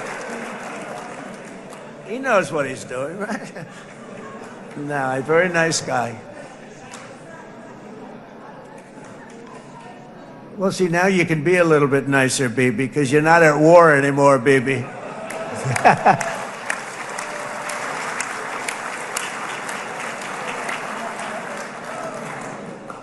But only by embracing the opportunities of this moment can we achieve our goal of ensuring that the horrors of recent years will never happen again. You don't want to have to go through this again. 8 years ago, I came to this region on a very special first trip abroad as the President of the United States. I came here very early at your request. I addressed the leaders of the Arab and Muslim world gathered in Saudi Arabia and said that it was time to build a future free of the grip of extremism and terror. And interestingly, right now, as soon as I'm finished, I'm quite late. You've kept me quite late between opposition leaders and Bibi's brilliant but very long speech. I thought I was going to run up here, make a speech, and then head to Egypt. It didn't work out, though. And you made a pretty long one, too, Sarah.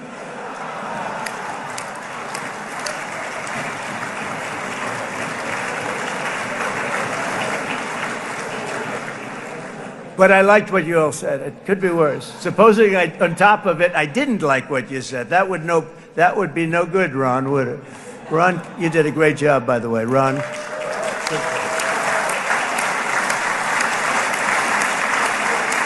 Yeah.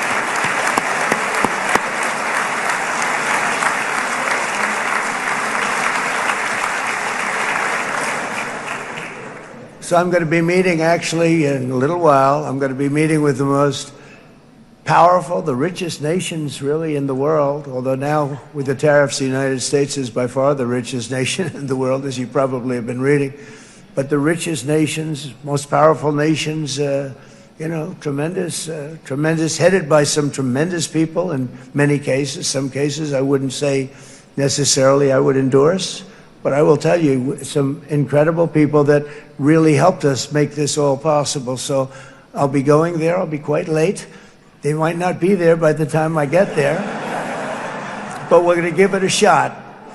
But the journey we started back then led to the crushing defeat of the ISIS caliphate, to the monumental Abraham Accords, and ultimately to the historic ceasefire this week, in which many of those same nations really played a very pivotal role, I have to tell you. Steve will tell you that. Jared will tell you that. Together, we've shown that peace is not just a hope that we can dream about. It's a reality we can build upon day by day, person by person, and nation by nation. And because of that, the Middle East is finally ready to embrace its extraordinary potential. You have extraordinary potential in this region. It should now be clear to everyone throughout the region that decades of fomenting terrorism and extremism, jihadism and anti-Semitism have not worked. They haven't worked. They've been a disaster. They've just killed. They've killed. They've backfired completely and totally. They've just totally backfired. Everything that you thought, take it worst case, it's turned out to be worse than that. They have not worked. From Gaza to Iran, those bitter hatreds have delivered nothing but misery, suffering, failure, and death. They've served not to weaken Israel, but to annihilate the very forces that did the most to foment this hatred. And it's really, everybody that's tried it has become irrelevant. Meanwhile, we've seen those nations that set aside their differences, reached across ancient divides, and pursued engagement are now among the most successful in the region.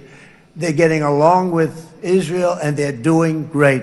And I can tell you the 4 nations that joined the Abraham Accords early on, and you'd all be doing me a favor, and I'm going to be saying this in a little while to some other friends, would love you all to, is this right, Jared? Join up in the Abraham Accords. We have to join up and get together. You can have that whole thing filled out. We had a very weak administration, worst president in the history of our country by far.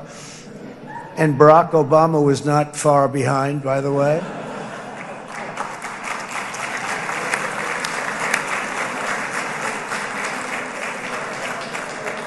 And they did nothing with this incredible document, the Abraham Accords, but now you can fill them up. Now you have peace, you have people that really like Israel. I'll tell you what, and they like Israel a lot more today than they did even 5 weeks ago. You've made a lot of, you've come back. You've come back strong, because it was getting to be a little nasty out there in the world, and ultimately the world wins. You can't beat the world always. I would say to Bibi, it's now time. And he understood it better than anybody, because ultimately, you know, the world's a very big place. And I've said a lot. I said, this piece of land is very small. It's unbelievable what you've done with that tiny, you look at a map even of just, not the world, the Middle East, and you have this little dot. And think of what you've done. It's incredible. It's incredible.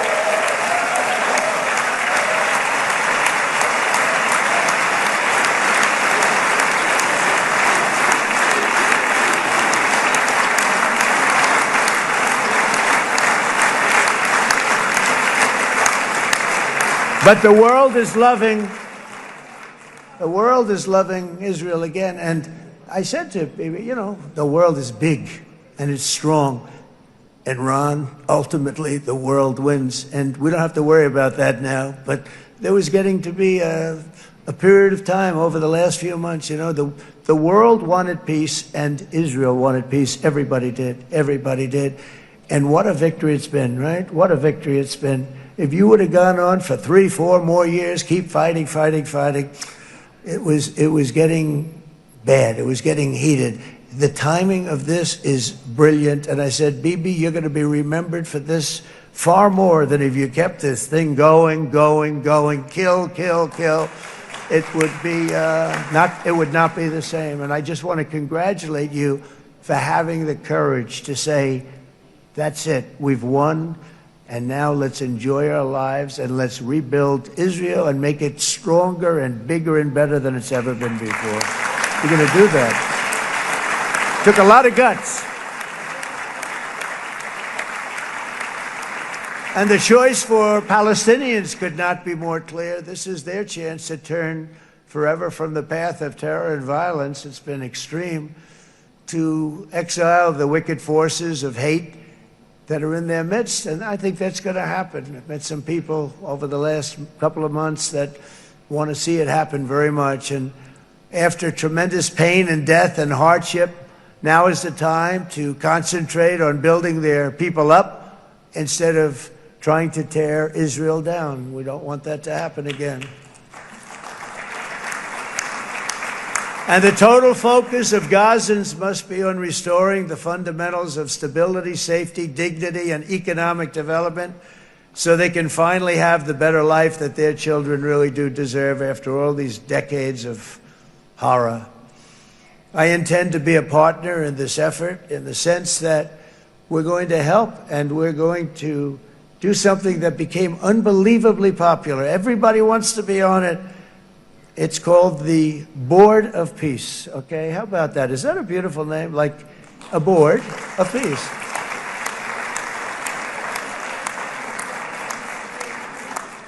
The only bad thing from my standpoint, every single nation involved has asked me to be the chair, and I'll tell you, I'm very busy. I didn't count on that, but you know what? If we do it, we'll do it right, and we have unbelievable power and wealth. Because you're going to need wealth. You're going to need wealth to rebuild things. And they have wealth like few people have wealth. I want to thank the Arab and Muslim nations for their commitment that they've made to support a safe rebuilding of Gaza and beyond. I have many Arab countries, very wealthy countries, that came up and said, we'll put up tremendous amounts of money to get to rebuild Gaza, and I think that's going to happen. The power, they want dignity, they want to come forward, and they want to say, and I want to say who they are, because what they're doing is going to be, I think, something that you're going to be very impressed with, Bibi, and you need that. You need the kind of economic power that they have, and they want to see it work, and they want to see it be safe, and they want to see it be good for Israel, too. And as much money as it will be, and it's a lot, as you can see, it's a lot. For these countries, it's relatively little relative to their worth. It's really a lot of money like most people could never even conceive, but for these countries, it's not that much, especially because it ensures success and stability in the Middle East, which is what they want to see. So many of them will be with us in Egypt in a little while, I think. I'm not sure. They may be gone. They may have taken their Boeing 747s and left. I said, what kind of a plane do you fly? 747. I said, that's a large plane. No, they may have. Steve, do you think they've left on their their brand new Boeing 747s? Or I don't know. We're going to find out soon. It's going to be a big story. There'll be 2 people left, and they'll be the 2 poorest ones.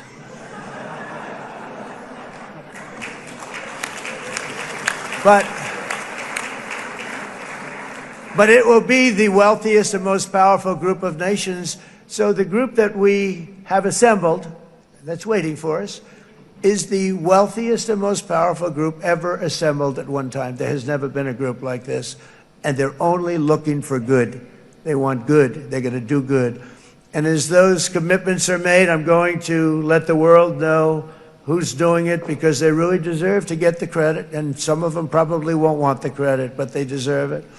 It's more obvious than ever that the productive and responsible nations of this region should not be enemies or adversaries. You should be partners and eventually even friends, and that's what's going to happen. I know it. Together you can stand against the forces of chaos. Yeah, you go ahead. That's an important point.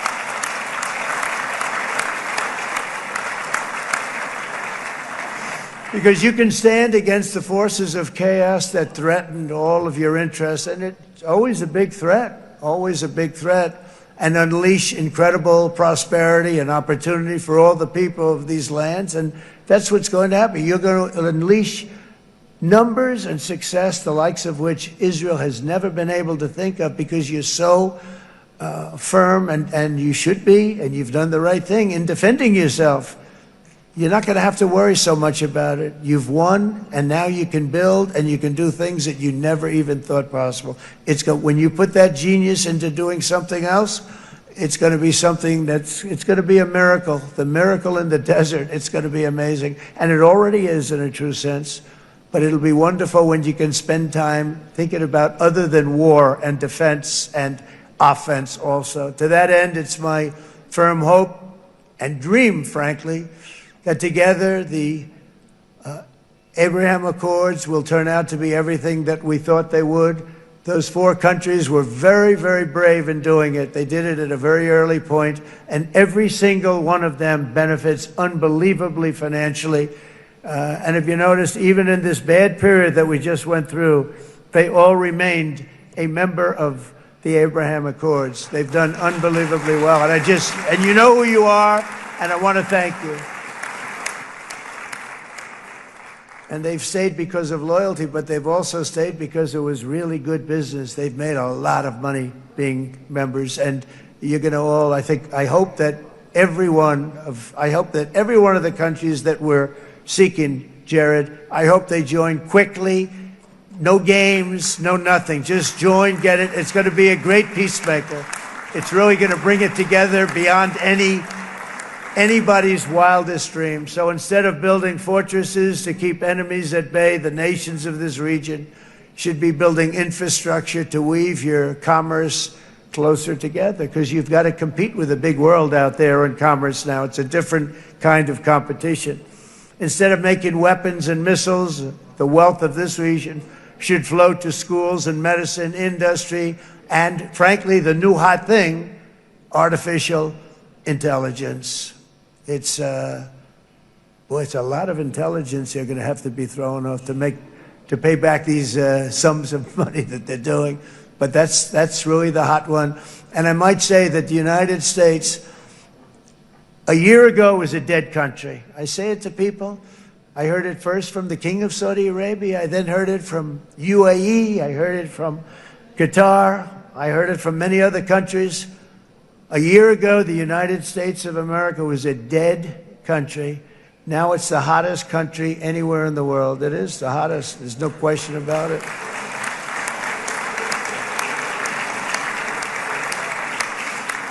In fact, if you go back a year ago, before the election, although once we had November 5th, we became hot because people got it. I would say November 5th was a time that we became really hot. But once you go back a couple of years, if I were in charge and the country was doing what they nobody was going to ask me to speak. Nobody asked Joe Biden to come up and speak, I guarantee you that. And if they did, he would have turned them down, I promise you. He didn't speak. He didn't speak, and he didn't speak well. But all of the countries in the Middle East, it could have, what we're doing now, it could have happened a long time ago, but it was strangled and set back almost irretrievably by the administrations of Barack Obama and then Joe Biden. There was a hatred toward Israel. There was an absolute hatred. The setbacks really started when President Obama signed the Iran nuclear deal.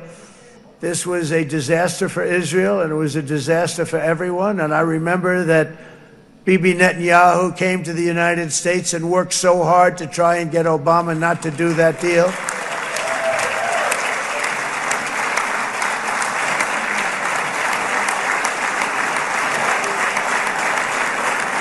He worked so hard. But it was like talking to a wall. I remember him telling me it was like talking to a wall. They wanted to go with Iran. They chose Iran, frankly, over a lot of other good nations, but specifically Israel. And that was the beginning of a very bad period of time. You had Obama go out, and the Iran nuclear deal turned out to be a disaster. And by the way, I terminated the Iran nuclear deal, and I was very proud to do it.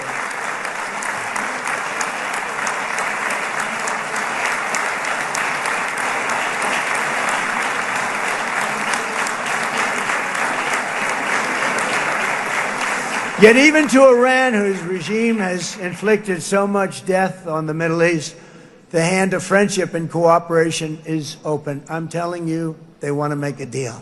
That's all I do in my life. I make deals. I'm good at it. I've always been good at it. And I know when they want. Even if they said, we don't want to make a deal, I can tell you they want to make a deal. All right, they do. They want to make a deal, and we're going to see if we can do something, because this is crazy what's happening, and we're not going to have this anymore. Neither the United States nor Israel bear the people of Iran any hostility. We merely want to live in peace. We don't want any looming threats over our heads, and we don't want to even think in terms of nuclear destruction. It's not going to happen, never will happen. There's nothing that would do more good for this part of the world than for Iran's leaders to renounce terror, stop threatening their neighbors, quit funding their militant proxies, and finally recognize Israel's right to existence. They have to do that. They have to do that. And to Iran, and as you know, this is not said out of weakness. There's no weakness. But I'm going to say this, that we are ready when you are, and it will be the best decision that Iran has ever made. And it's going to happen. It's going to happen. And they're good people. I know a lot of Iranians in the United States. They're good people, smart, hardworking people. They don't want to see what's happened to their country. The story of fierce Israeli resolve and triumph since October 7th should be proof to the entire world that those who seek to destroy this nation are doomed to bitter failure. The state of Israel is strong, and it will live and thrive forever.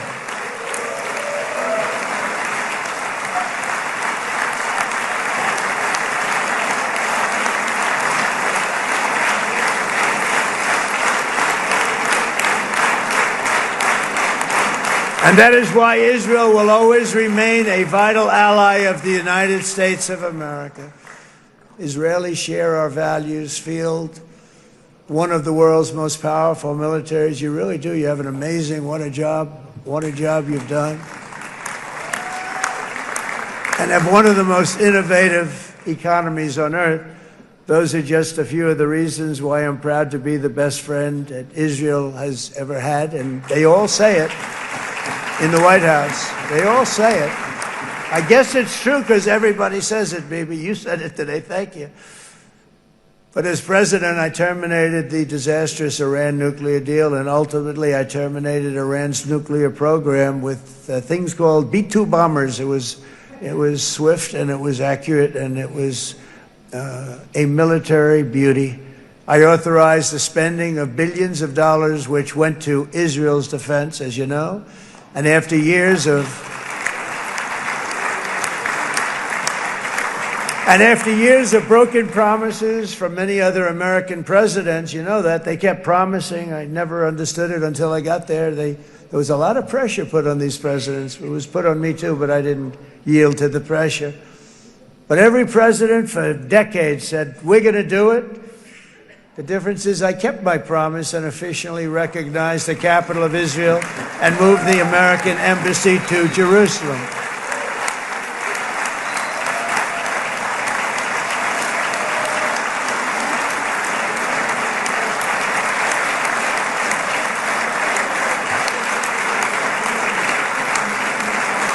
Isn't that right, Miriam? Look at Miriam. She's back there. Stand up, Miriam. Stand up.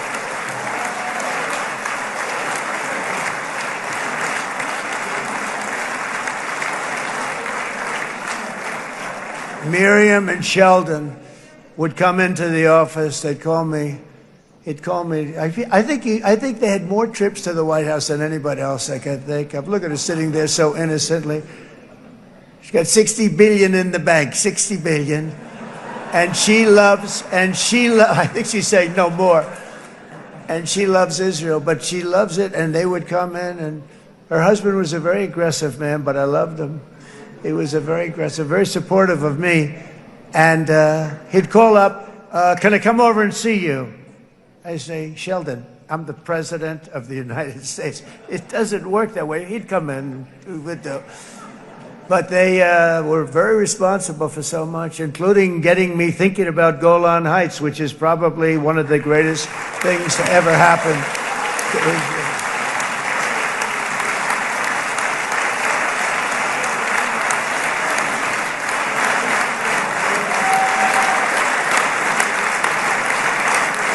Miriam, stand up, please.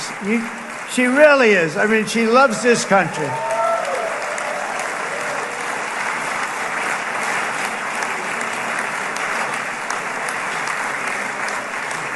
She loves this country. Her and her husband are so incredible. We miss him so dearly.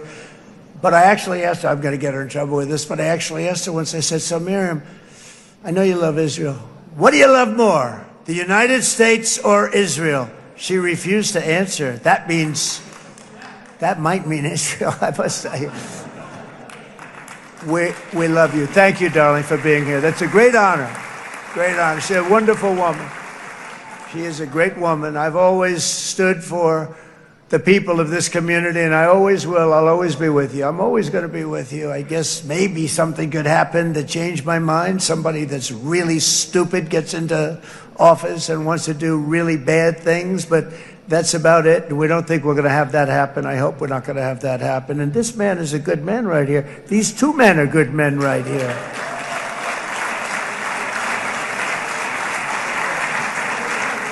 Hey, I have an idea. Mr. President, why don't you give him a pardon? Give him a pardon.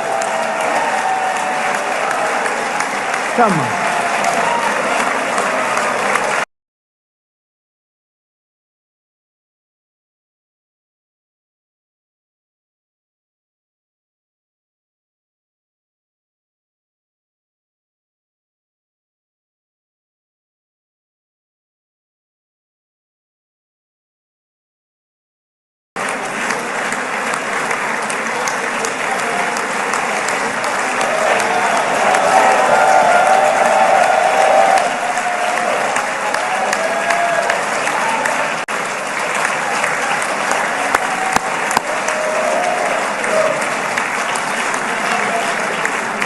By the way, that was not in the speeches, you probably know.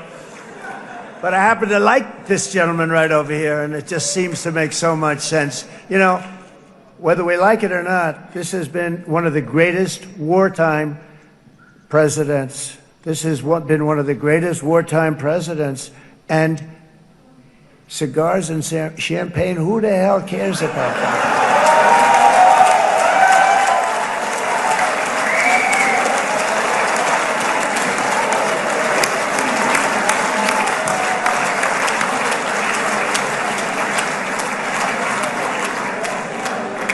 All right, enough controversy for the day, right? Actually, I don't think it's very controversial. So, I mean, I see so popular. You are a very popular man. You know why? Because you know how to win.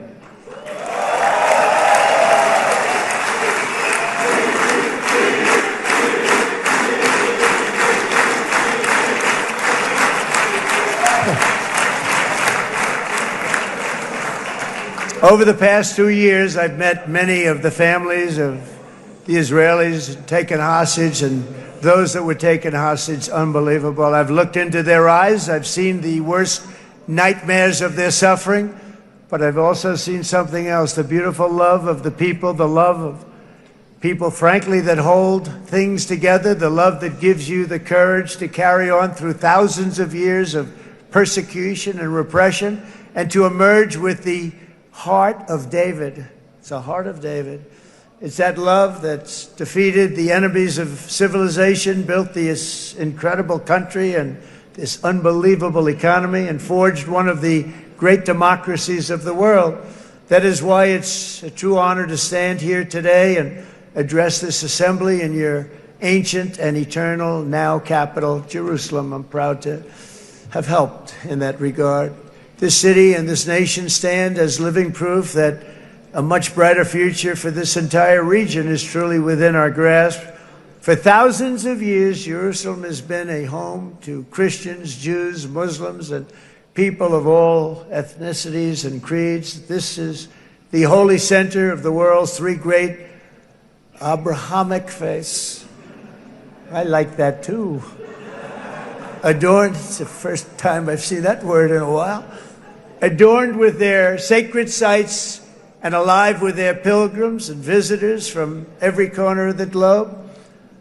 But here between the Western Wall, the Temple Mount, and the hill called Calvary, people of every faith and background live, work, pray, serve, and raise their families side by side, and they do it with love. This example is just one of the modern miracles that Israel has given to the world. And just in closing, the leaders in this chamber know better than anyone else the challenges of this harmony, and it's been easily won. No, it hasn't. It has not been. It's been so tough, but it has been, some say, a miracle. What you've done is a miracle. Look at your size. Look at your chances when it all started. And if you think about it, you are safer today, stronger today, and more respected today than at any time in the history of Israel. Think of it. People used to say it wouldn't exist. They don't say that anymore, do they? Yet if safety, security, and coexistence can thrive here in the winding alleys and ancient paths of Jerusalem, then surely peace and respect can flourish among the nations of the broader Middle East. The God who once dwelled among his people in this city still calls us, in the words of Scripture, the turn from evil and do good, to seek peace and pursue it. So he still whispers truth into the hills and knolls and valleys of his magnificent creation, and he still writes hope into the hearts of his children all over the world. And that is why even after 3,000 years of pain and conflict, the people of Israel have never given up from the threats of Zionism, from all sorts of threats. You want the promise of Zion. You want the promise of success and hope and love and God. And the people of America have never lost faith in the promise of a great and blessed future for all of us. From the very first day that modern Israel was founded, we have stood together through thick and thin of setbacks, and through victory and defeat, through glory and heartache. We have built industries together. We have made discoveries together.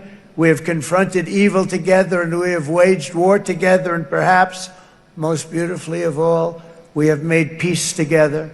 And this week, against all odds, we have done the impossible and brought our hostages home.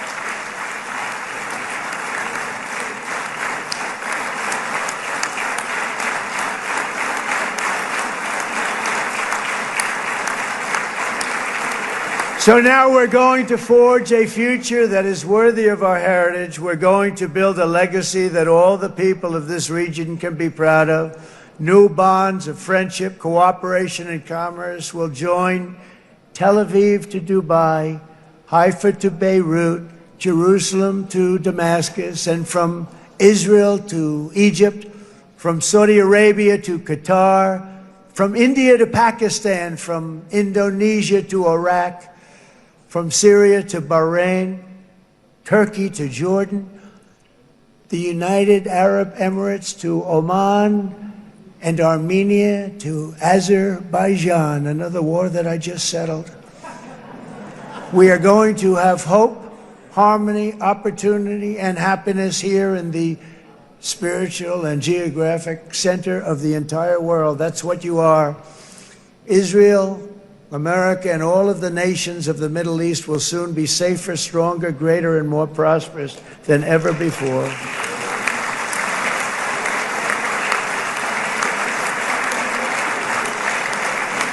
And I want to thank you all once again for this exceptional honor. This has been truly an honor. It's seldom that a president is invited to do this. And I love Israel. I'm with you all the way. You will be bigger, better, stronger, and more loving than ever before. Thank you very much. God bless you. God bless the United States of America. And God bless the Middle East. Thank you, everybody. Good luck. Thank you very much. Thank you.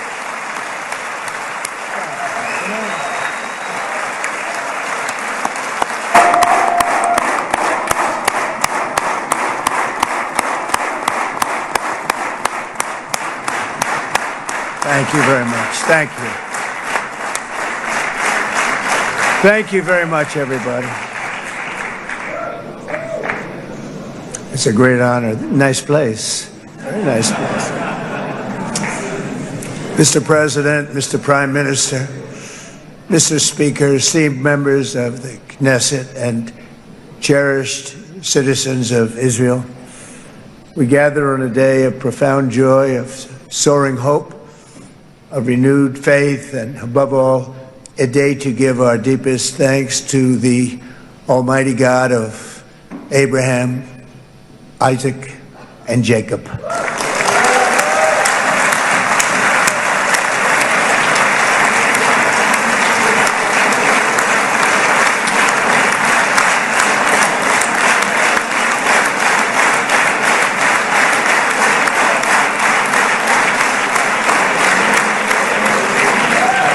After 2 harrowing years in darkness and captivity, 20 courageous hostages are returning to the glorious embrace of their families, and it is glorious.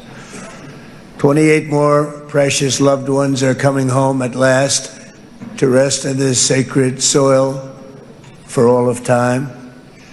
And after so many years of unceasing war and endless danger, today the skies are calm, the guns are silent, the sirens are still, and the sun rises on a holy land that is finally at peace, a land and a region that will live, God willing, in peace for all eternity.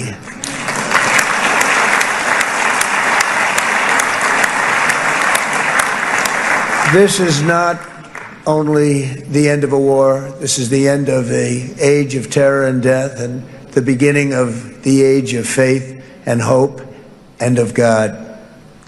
It's the start of a grand concord and lasting harmony for Israel and all the nations of what will soon be a truly magnificent region. I believe that so strongly.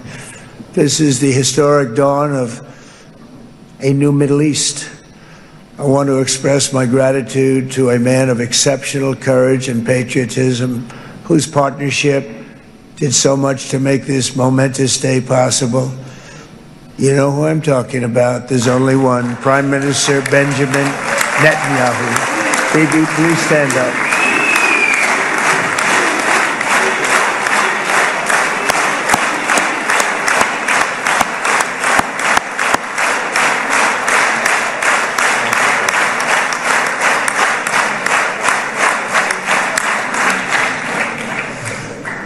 And he is not easy, I want to tell you. He's not the easiest guy to deal with, but that's what makes him great. That's what makes him great.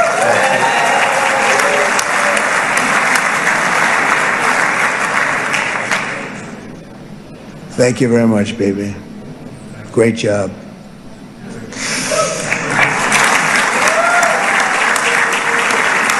And let me also convey my tremendous appreciation for all of the nations of the Arab and Muslim world that came together to press Hamas to set the hostages free and to send them home. We had a lot of help. We had a lot of help from a lot of people that you wouldn't suspect, and I want to thank them very much for that. It's an incredible triumph for Israel and the world to have all of these nations working together as partners in peace. And it's pretty unusual for you to see that, but it happened in this case. This was a very unusual point in time, a brilliant point in time.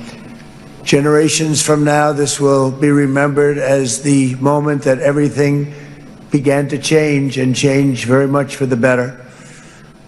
Like the USA right now, it will be the golden age of Israel and the golden age of the Middle East. It's going to work together. I'd like to thank several great American patriots for their invaluable help in getting something done that almost everyone thought was absolutely impossible. We were wasting our time. So many people said, "You're just wasting your time." But we weren't, because we had talented people working with us, and we had people that loved your country, and frankly, people that loved the region. They loved the Middle East. I want to thank my friend Steve Witkoff.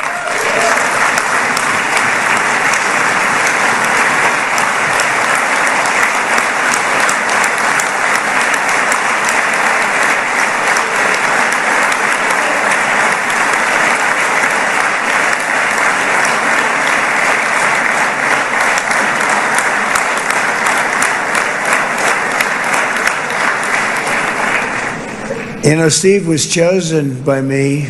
He never did this before, but I knew him as a few things. He was a great businessman, but I know a lot of great businessmen, to be honest with you. He had tremendous negotiating skills, but I know a lot of people that negotiate pretty well, although it is an art.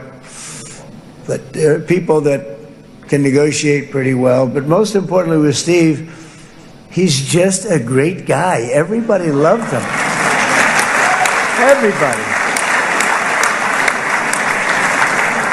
I mean, I know some negotiators that are so good, but you wouldn't have had peace in the Middle East. You would be in World War III right now with some of these guys. Everybody loves Steve, and they respect him, and they somehow can relate to him. I've known him for many years, and I've seen it over and over again. להוציא את חבר הכנסת עודה, להוציא אותו מהאולם, להוציא אותו מיד, החוצה, החוצה. Please expel this Knesset member. Please expel this Knesset member. Please expel Knesset member Kasif out of the hall. Please expel him immediately.